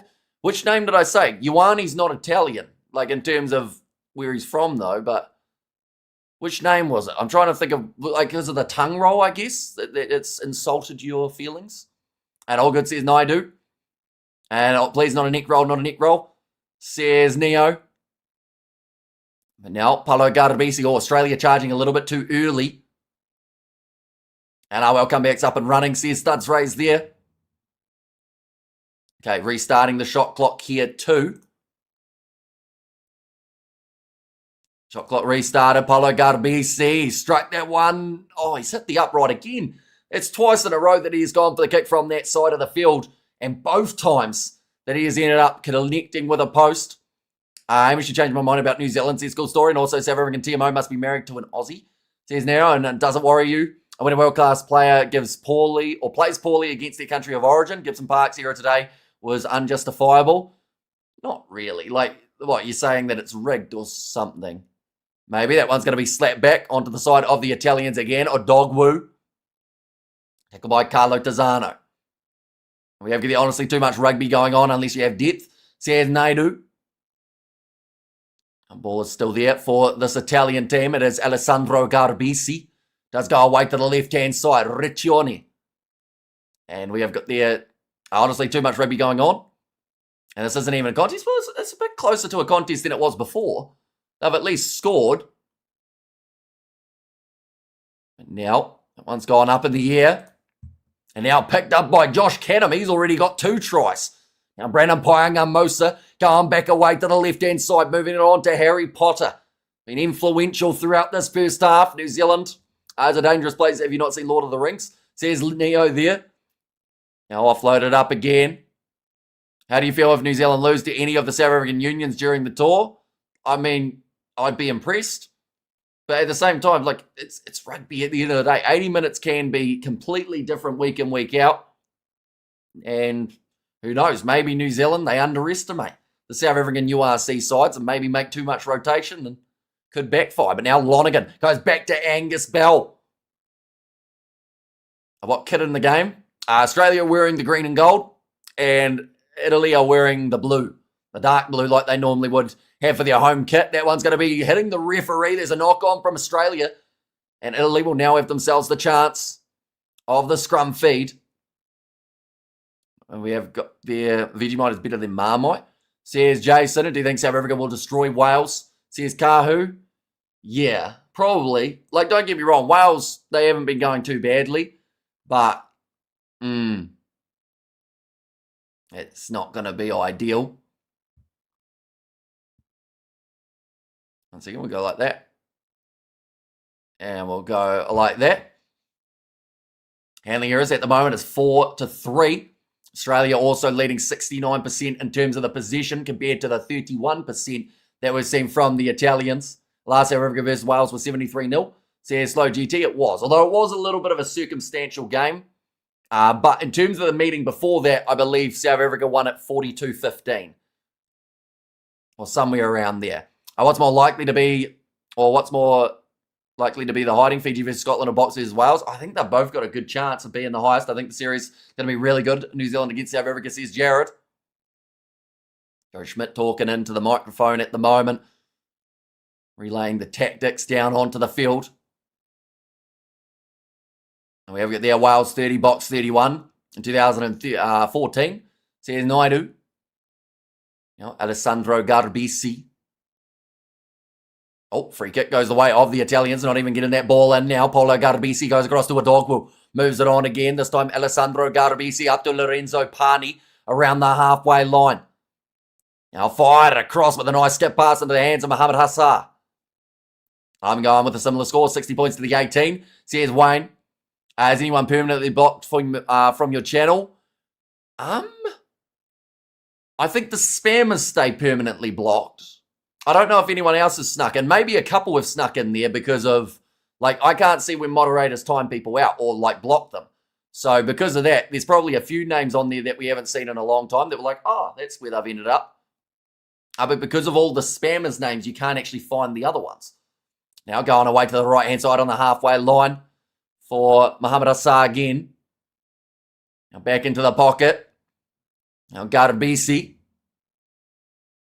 Taken again by Declan Meredith. Got through the tackle of Lorenzo Pani. Now Liner in the foot race on the outside. Jorgensen ends up winning it. Tries a little chip pass, but it goes into the hands of Italy. We've got themselves the ball back. Now, knock on though from Australia. So Italy will have the ball yet again in the scrum. We have there Kellen Marshall. And also about 1 teaspoon of Vegemite for R1. I can even make from Brisbane, says Foot Patrol. Welcome in. Hope you are doing extremely well. And what's the scrum for? He kicked it. I think there was a little knock on afterwards. That did take place. We're going to see it here for Jorgensen. Went into the hands of the Italian player, and then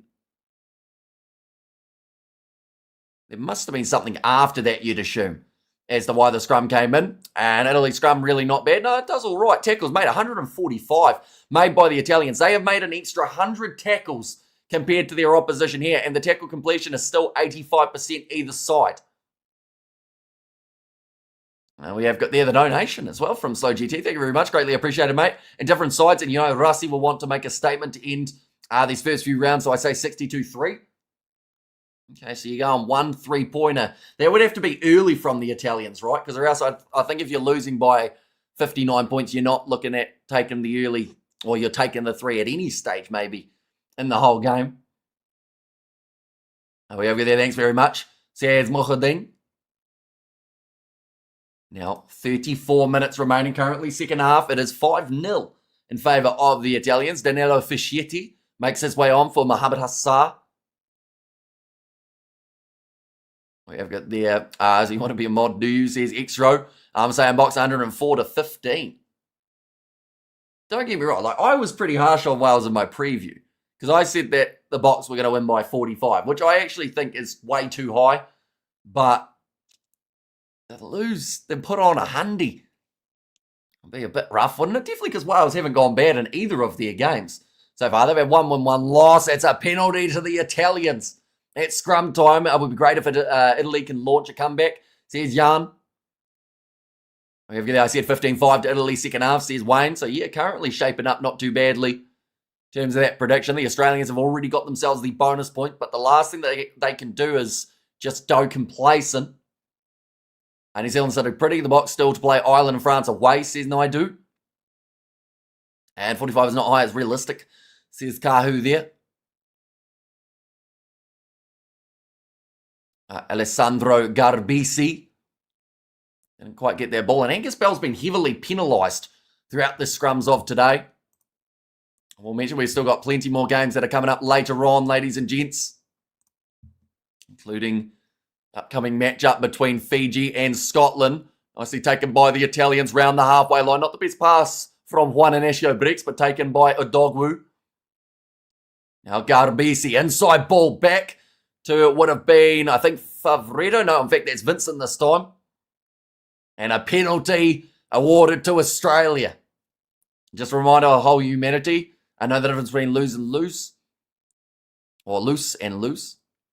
We have got there, you're not my friend, why? Says Mohadin. You tell me, Mohadin. You seem to have made the assumption. We have got there, you're right, halftime Australia. Says cool story. France haven't been in the box at Stade de France since 2009. Says Kahu. The only thing that may stop the box by putting up 100 is the youngsters, but if they aren't doing the job, Rossi will sub them out. They've got Labok as well as Valimza as options off the bench if Vusi Moyo struggling. And then I guess Jaco Williams to just reshuffle if he had a bit of a rough game. Let's really like to see how many points the Aussies are able to score in this half. Well, currently it is 0 after the first 9 minutes, but that does not mean that it won't continue on. They just need to find that right move. And here comes the rolling maul. It's something that gained them 30 metres in the earlier stage of the match. I have a bet for under 68.5 points to think it's doable.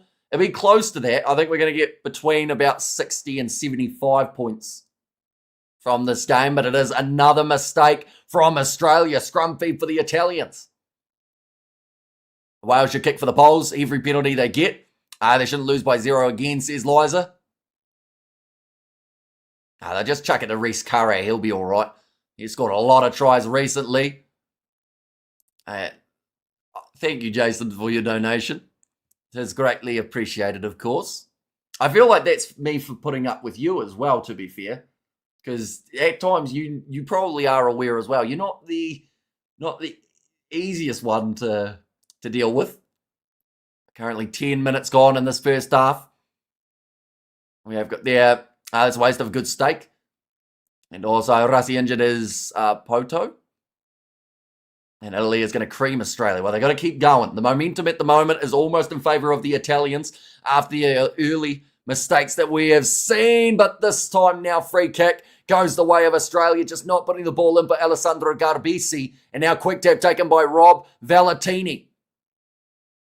He's always going to just crash that ball up at the line. Canham. Another steady run there. Now 30 out. Well, sorry, a little bit closer, probably 13 from the line. Comes from a humorous place. Some of it does. Some of it's quite brutal, though, Jason.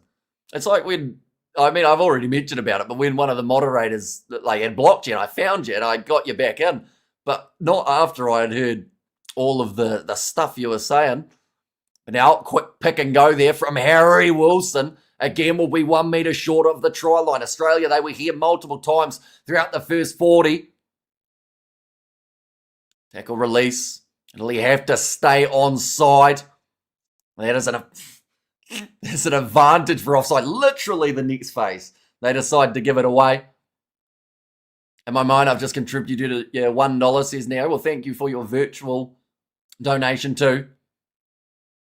We have the Oh My Days. Australia always do this in the second half. How long to go? Still another 29 minutes remaining. So they are in control. But at the same time, they haven't been able to get too much going as of yet, the Aussies, for the second half. Going to be after the Els game, more on the Welsh. It's going to be a sad day. I know the Scots fans, so I hate Wales, boo Wales. Says Kahu. I'm just getting a little bit of attention here for Otambina. And how was that New Zealand first half? Ireland looked like amateurs, says Inferno. Yeah, they just made mistakes at the wrong time, Ireland. And New Zealand capitalised big time. You know, that try straight after the Irish scored with Jack Conan was brutal. We have got there, cook me some eggs. Oh, I wouldn't mind some eggs. It's currently 11:30 at night, though. I think I will wait until morning and then have some eggs. Worst referee I've seen in a while. He has no clue what he's doing. Says Juna there. In the box by a lot, says Kahu. I think Australia more than likely will go for the corner here after the way that they've been able to get that momentum flowing close to the line. James Slipper will be making his way off of the bench in the relatively near future. And staking eggs. Says Heptagonal Ghost. Anything will win the Pumas game. I think the English, to be honest, that's the game of the round. Yeah, I want that game to be close because I think it's going to be one of the only close games we get of the whole weekend. So far, Ireland versus New Zealand sadly wasn't that close in the end. Japan versus France wasn't close. This game's shaping up to be a bit one-sided. Now getting close to the line for Brandon Poyanga-Mosa. Carlo Tazzano, pick and go there for the Australians, waiting patiently to be able to go off the back. Cannon's over. He's got the hat-trick, the big man. Well, I don't think if you were going through all these sides and you said who's scoring a hat-trick this weekend across all the Nations Championship, no one would have picked Josh Cannon, but he is on fire in Perth at this stage. But now, 3. Has he even scored for the Wallabies before this stage? Are we over there, Hamish? Tell me, why isn't that yellow upgraded to a red for New Zealand? Dude speared him with his shoulder to the head. His hands looking like he was doing a Naruto run. The thing is, I wouldn't have actually minded if it was a red card in the end. I think it was one of those ones that the only mitigation that they said there was the fact that he half-by wrapped his arm before it hit James Ryan, which then put it back for the shoulder, but he knew what he was doing. And yeah, yellow or red, still both of them would have been deserved, I feel. That one has gone over from Ryan Lonergan, adding the additional points, and that is now going to make the score 45 points to 10 in favour of Australia. Try time, says Naidu. You actually waited long enough that time, Naidu. It was greatly appreciated, of course. Wasn't spoiled that time round. Unless, of course, there's another try that we're just about to see. Heaps of butter. Says Sock there. See, now I'm hungry. You guys mentioned food, and I'll probably have a snack in between the next two streams. This one's going to be kicked off long by Italy.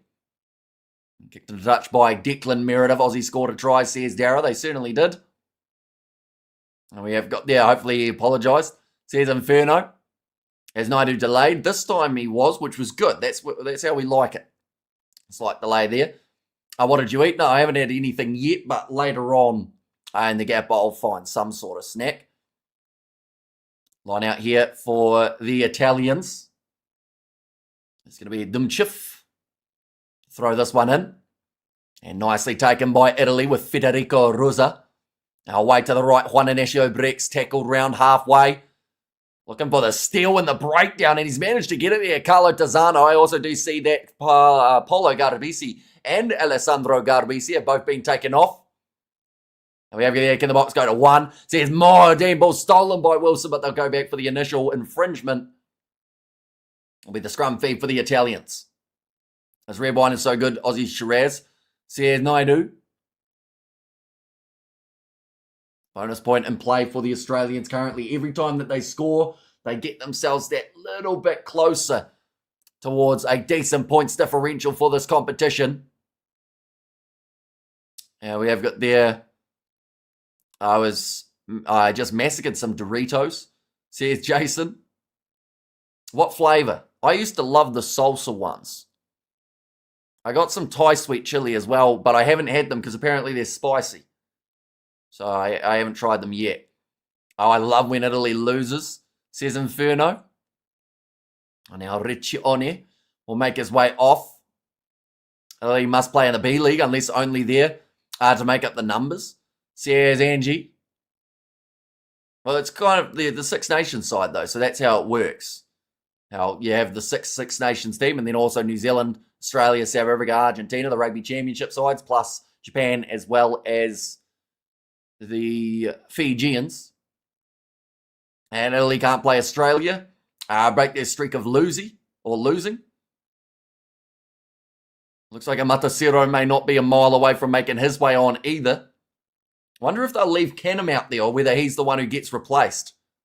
I don't know how many the most locks tries for an Australian in a game is. But he'll be getting close to it. I prefer the Rugby Championship. The bulk of the games are much closer, says Jan. And yeah, I think that would be the same for people with the Six Nations too. You know, these games, you're going to have the one-sided affairs, but then during the July internationals, you'd have the one-sided games anyway. Because, of course, this is not to replace the Rugby Championship. This is just during the window when the Rugby Championship is not on. Although this year, of course, we've got to replace Rugby Championship because of the Greatest Rivalry Tour. Now up to 22 metres out from the line there for Danilo Fischetti. Now back across to the right. Juan Ignacio Brex puts it on to, was the number 22, which I think is DeRay. I think Wallabies will hit 50.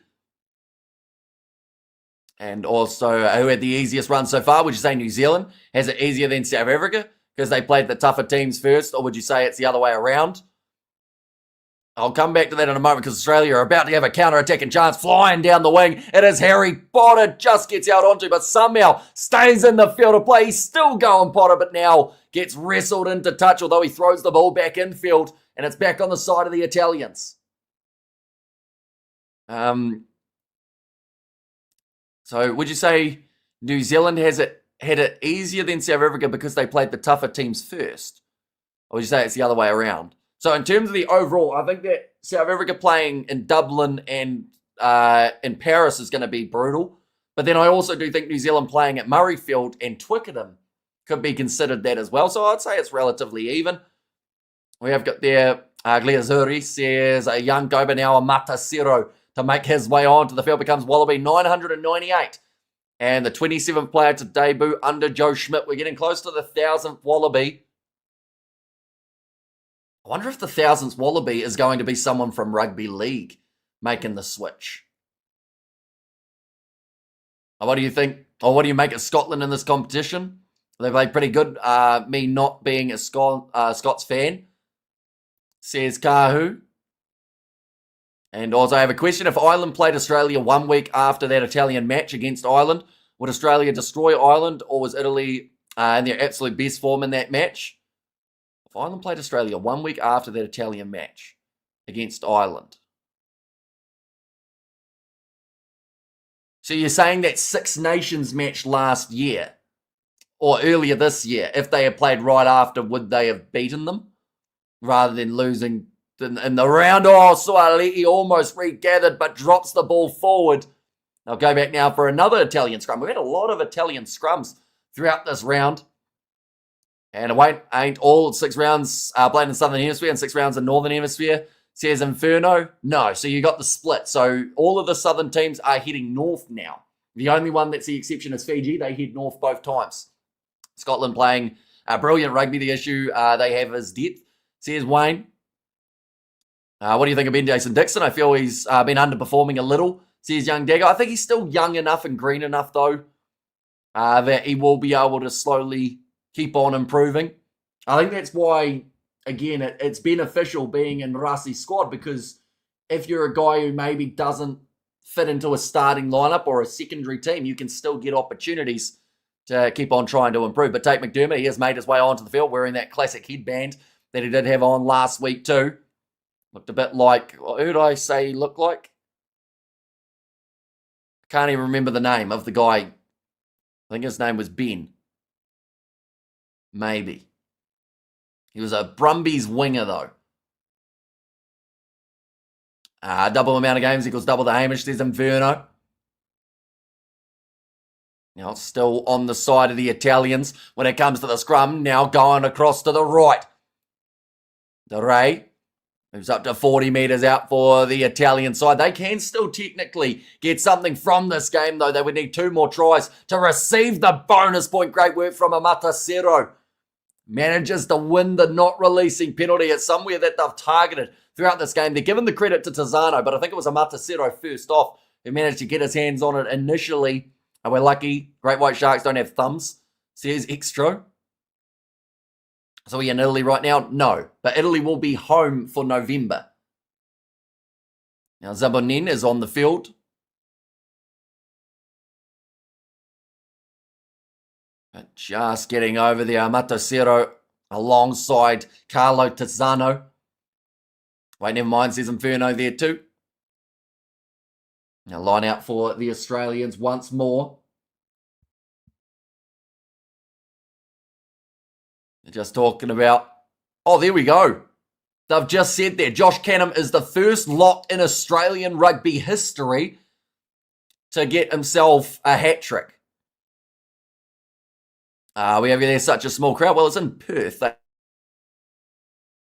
As many. Hello. I don't know what happened there. It disappeared for a second. You watched the Stormers match yesterday? No, I haven't actually seen any of the Curry Cup as of yet. I might consider doing one of the Curry Cup games tomorrow. If I was to do either of them, it would probably be Bulant's game. One's going to be kicked downfield. And into touch by Italy. Brilliant strike of the ball. Billy Pollard now with one of his first lineouts of the day. Still the last 20 minutes of this matchup. Again, it's pretty one-sided. And while a locker hat-trick, he must have been on speed, says Naidu. He just kept on going, Josh Canham. And the thing is, he's not normally known as a massive try scorer. But something about this game, he decided to just keep on going. And Italy is kind of the Australia of the North. Very likeable, not always as successful as they could and probably should be. Do you see Western Province is now Stormers? Yeah, they've changed the name, haven't they? Now, going back across to the left-hand side, finds Zainun Gore. Although ripped away, and then the big knock-on from the Italians, it was Marini. Didn't quite take it cleanly. Italy is going... Oh, no, I read that one. Well, I have time after this game to play fortnight before the Scotland game. This game will end, and then you'll have about probably 55... Oh, it might be a bit longer than that. Probably about an hour until that next contest between Fiji and the Scottish. He should be all right to be able to squeeze in something in between, I would say. So we'll go like that. We'll go like that. Now Zainun Gore. He's out there on the field up against Danilo Fischetti here in the scrum. Western Province was the better name than Stormers, to be honest, says Yanko. Well, it kind of, made it feel like it was a different team to the Stormers, seeing as it was, another free kick. Going away to the Australians. Tate McDermott going away to the right-hand side. Now across to Joseph Akuso. Soali breaks through offload on the outside to Harry Potter, who again shows off that pace. Doesn't like passing too much, but you can't hold that against him. Now away to Matasero up to the 22-metre line. McDermott does get shut down, but it's another advantage in favour of the Australians. Now James Slipper across to Suali'i. Sold the dummy. Does it twice there, Suali'i. Now McDermott again goes off to Len Iketel. Did score that last try in the first half. It is now going to be another penalty awarded to the Australians. What time Springboks game of the under-20s is kicking off at 6:30 p.m. South African time. Suoliti just a little bit slow back up to his feet. Getting a bit of attention from one of the Aussie medical staff. Okay, another change is about to be made. That sounds like Rob Valentini. Oh no, it's going to be Carlo Tazzano, who makes his way off the field again. He'll be disappointed that he didn't cross the try line, but for multiple times in this game, his side were able to. Remember, McWright, the best 7 in the world, is coming on. Says Oscar there. And France 31 to the box 30, under 20, says Naidu. Maybe the 1,000th Wallaby will be another cross-joiner from Quidditch. Yeah, because technically I don't think they got anyone off the bench other than, of course, Amatasero. Everyone else has got the caps. So it might be in the Bledisloe that we see. Although they played South Africa beforehand, but I think that's counted as an international friendly. Now rolling here towards the try line, ball in the hands of Billy Pollard. This one's getting close for the Wallabies yet again, though. Have they got the half century? Yes, they do. And Pollard finishes it off to bring them up 50 points with still 16 minutes remaining here as well. Do you read stream of these games when all the games are blowouts? Not really. I think that every once in a while the blowout games just keeps World Rugby slightly consistent in terms of the top sides should be beating lower sides by a lot. But of course, it's great to see a close game every once in a while too. The second round, in fact, the first round of the Nations Championship, we were spoiled with a few games going down to the wire. Second round was pretty stock standard and explanatory for a lot of games. Wednesday under 20 final, it is kicking off in around about 5 hours' time. So it does overlap with that South Africa game that is going to be happening 3:40 a.m. New Zealand time, whereas 4:30 a.m. is when the under-20s kick off. Told my younger cousin that if the Box win by 85 plus, I'll get him a new video game. So I hope they don't beat that. But now Declan Meredith misses that one away to the left-hand side after the change has been made of Lonergan. And now 15 on the clock remaining. 40 points in the lead for Australia. There's still plenty of time remaining. And no one in the Western Cape wants that. I'm late to the party. What is this about Stormers or Western Province rebranding as Stormers? That will lead to riots. Yeah, they decided to do it for this one, which I really don't understand. I guess it's like sponsors maybe or something along those lines. It's similar to the logo change that they had. A lot of people felt like they didn't need a logo change either. That one's going to be kicked downfield from Tom Wright. Is there enough time for Italy to come back, says Xander? No. No, they'd need 6 converted tries in 15 minutes, which would be pretty tricky to do. Box favourite for this Northern Nations Championship or not? They are, yes. A line out here. Marin has made his way on for Lorenzo Pani.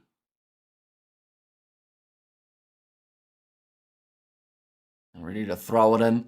Italy still need 2 more tries to receive that bonus point. Going to be dragged down by Australia at that rolling ball now. Garbisi going across the Juan Inacio Brex. Kicked downfield by Leonard Cattell. Didn't really get it straight down the field. Instead got a bit of a cross kick on the bounce going. Nice shuffling. That's high. Out wide, and now a little bit of push and shove because of it to Amatasero trying to calm down the Italian player. They're going into the Italian bench area between Amatasero and an Italian. And it's all kicking off here. Who's actually involved in this? I think Riccioni is. The referee's blowing the whistle. Riccioni's not even on the field anymore. Well, someone just tried to pull the headgear of McWright off. It didn't work out, which kind of makes you look like a bit of a knob when you don't quite effectively rip it from the forehead. But, right, referee has some decisions to make here because I think it all got fired up. Amatasero had a guy trying to double leg him. So, yeah, it was the Italian replacement who came in and tried to push over Amatasero. Then from there, Amatasero kept on hanging on to him. The Italian coach was involved, or at least one of the assistants. So that's quite bad. Riccioni, because he was already off the field, he decided he's allowed to put face or fist to face of the Amatasero. This is going to be interesting to see what actually happens here.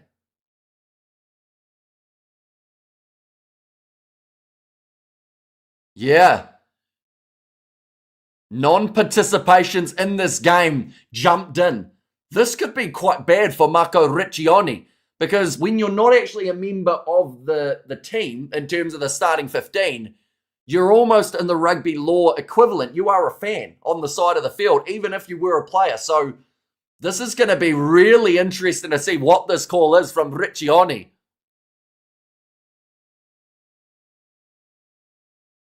Okay, so he gives him a shove. He hits him about here, which is good in a way that it wasn't to the head. But there's foul play being reviewed for a player who's not even on the field. Now, initially, it should have been a penalty only for the Italians from the high tackle from Canham. And then it's 17 who adds fuel to the fire of Danilo Fischetti. He's the one who got headbutted by Jasper Wiese. That bloke's all in it. Yeah, Marco Riccioni getting involved there too.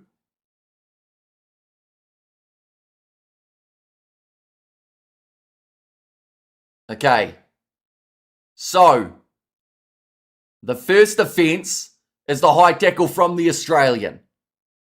That would have been a penalty. However, they have a non-participating player get involved.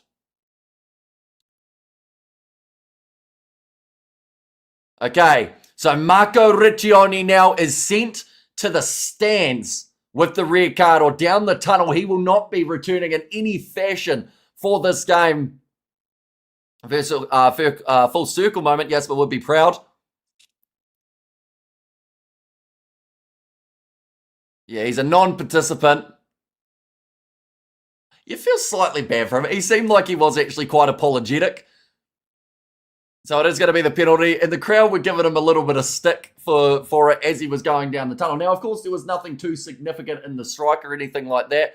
But yeah, as he's walking down the tunnel, he was kind of apologising to the crowd. But now they're asking the question whether or not Italy need to drop a player. But it is a 20-minute red card of a player who isn't involved in this game. So yeah, the red card's a technicality, but really it's not actually a red card per se. But it will be interesting to see what it's ruled as. And apologies after the crime, says Sock there. And on the dumb scale, there was 1,000 from non-participant. Although the only defence you can give him is it's literally it went right into his lap. He was one of the players who was sitting on the Italian seats on the side and almost got ran over. Filippo Tangunu is out there on the field now too, ladies and gents. Now pass back across. Now moving it on to Dylan Peach. No, sorry, that's Harry Potter. And we have got there. So does that mean they have to take an Italian player off? No. So it's a red card, but it's not actually one. It's just pretty much getting sent from the sideline, like what they give to like a coach. In football, they sometimes have those red cards, don't they? That one's going to be knocked backwards by Ben Donaldson. And it's going to be another Italian scrum. Italy is so dumb like for real, says Kahu.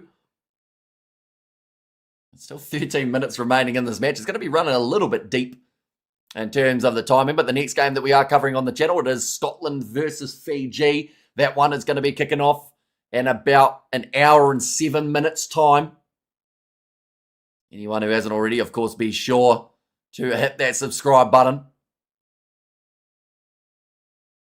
1 second, we'll go like that. And we will go like that as well. And not looked yet. But I doubt it, says Eric. How long is banned? No idea. He only just did it. To be a non-participating member of a game and do it, though, probably going to get him in a bit of trouble. Ref is bought and paid for by the Wallabies. How ridiculous that the Wallabies do illegal off-ball and red card for bench. Pathetic, says Lawrence. Well, like they said, it was going to be a penalty against the Australians for Canham tackling too high, which is 100% correct. Should have been a penalty. But if you're a non-participating player in the game, you cannot then throw any sort of strike, which it wasn't a significant one. Hit a Mato Cero there, but you're not allowed to do that if you aren't in the game. You're not allowed to do it while you're in the game. So, it's pretty much an off-field assault, which isn't allowed.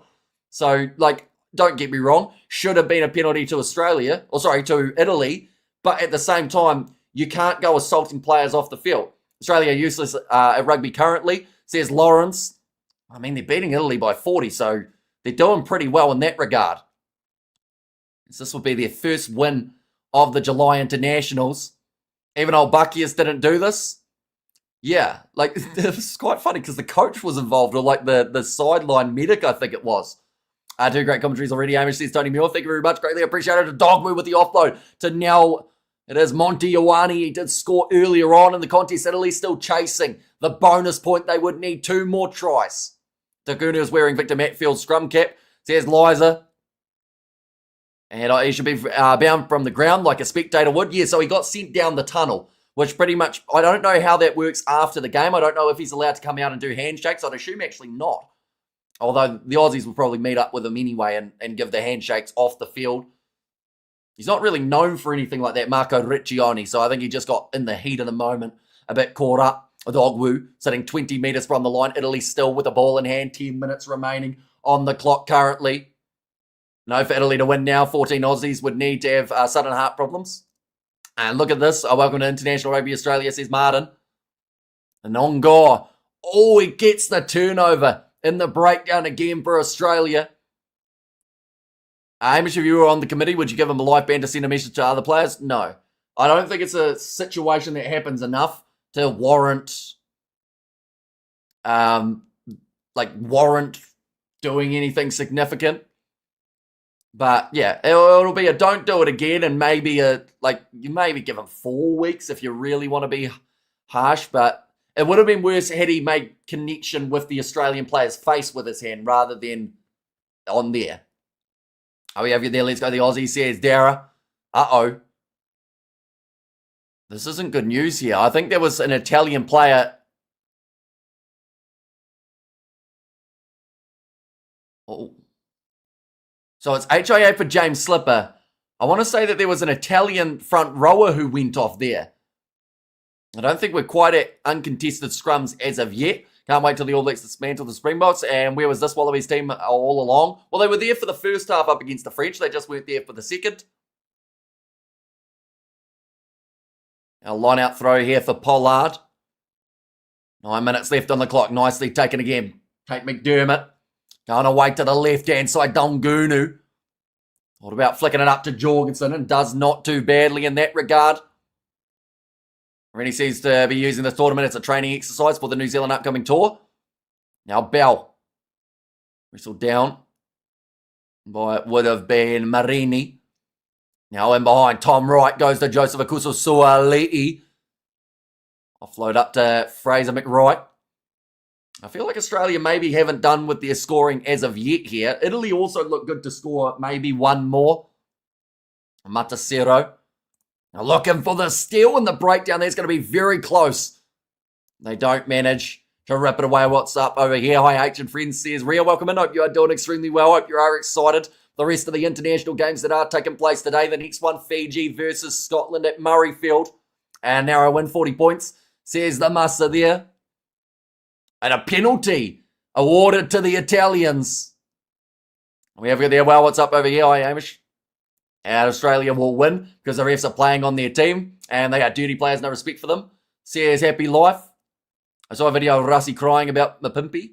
Says Jason, yeah, that was from the Chasing the Sun documentary from ages ago, wasn't it? 8 minutes left on the clock, and the Ray again will look to put this one towards the touchline.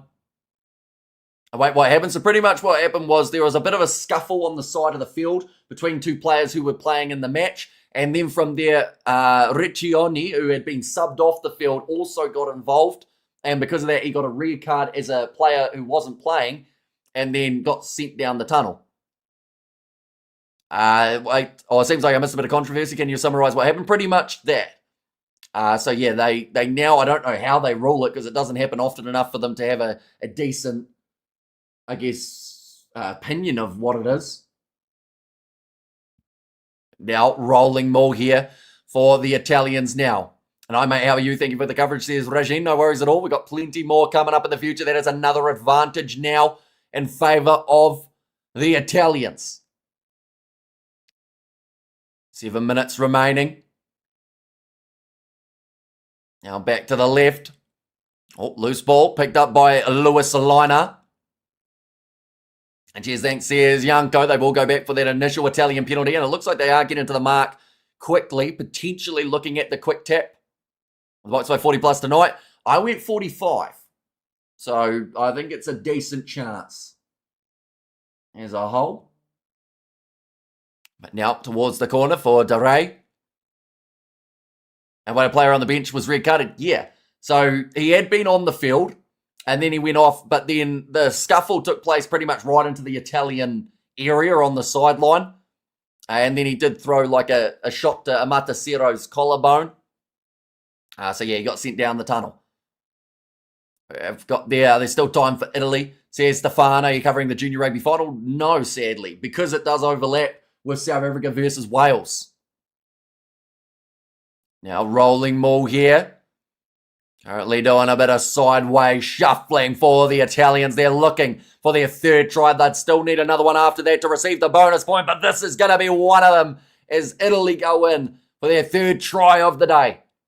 It was sent to the stands, says Dara. And also we have got but not actually sent to the stands. Like that's the terminology they used, but they're not going to send them up into the stands, are they? They instead sent him down the tunnel, which is where he ended up for the rest of this game. But Dimchev, the man who has scored it, are you getting more interested in the soccer now that the semis are over? It's down to the final and third place playoff. I haven't even watched a game since, I think, New Zealand versus Iran. I think was the last game that I watched. And a little bit of one of the games after that, I think. But other than that, I've seen hardly any of the Football World Cup. I think they just want to check the grounding here of Dimchev, whether or not there was the knock-on. So a player on the bench participated in a fight on the field. That has shocked me to my core, and I'm ready for another brandy. Not quite. So it wasn't on the field that the fight happened. It was on the sideline that it happened. But he was still involved when he wasn't supposed to be. Oh, he might have had a little juggle with that ball, Dimchev, as he tried to put it down. Did you do the England versus Argentina analysis and prediction? I don't think I've seen that video. The reason you haven't seen it is because we haven't done it. Yeah, he's knocked that on, Dimchev. This one will be disallowed.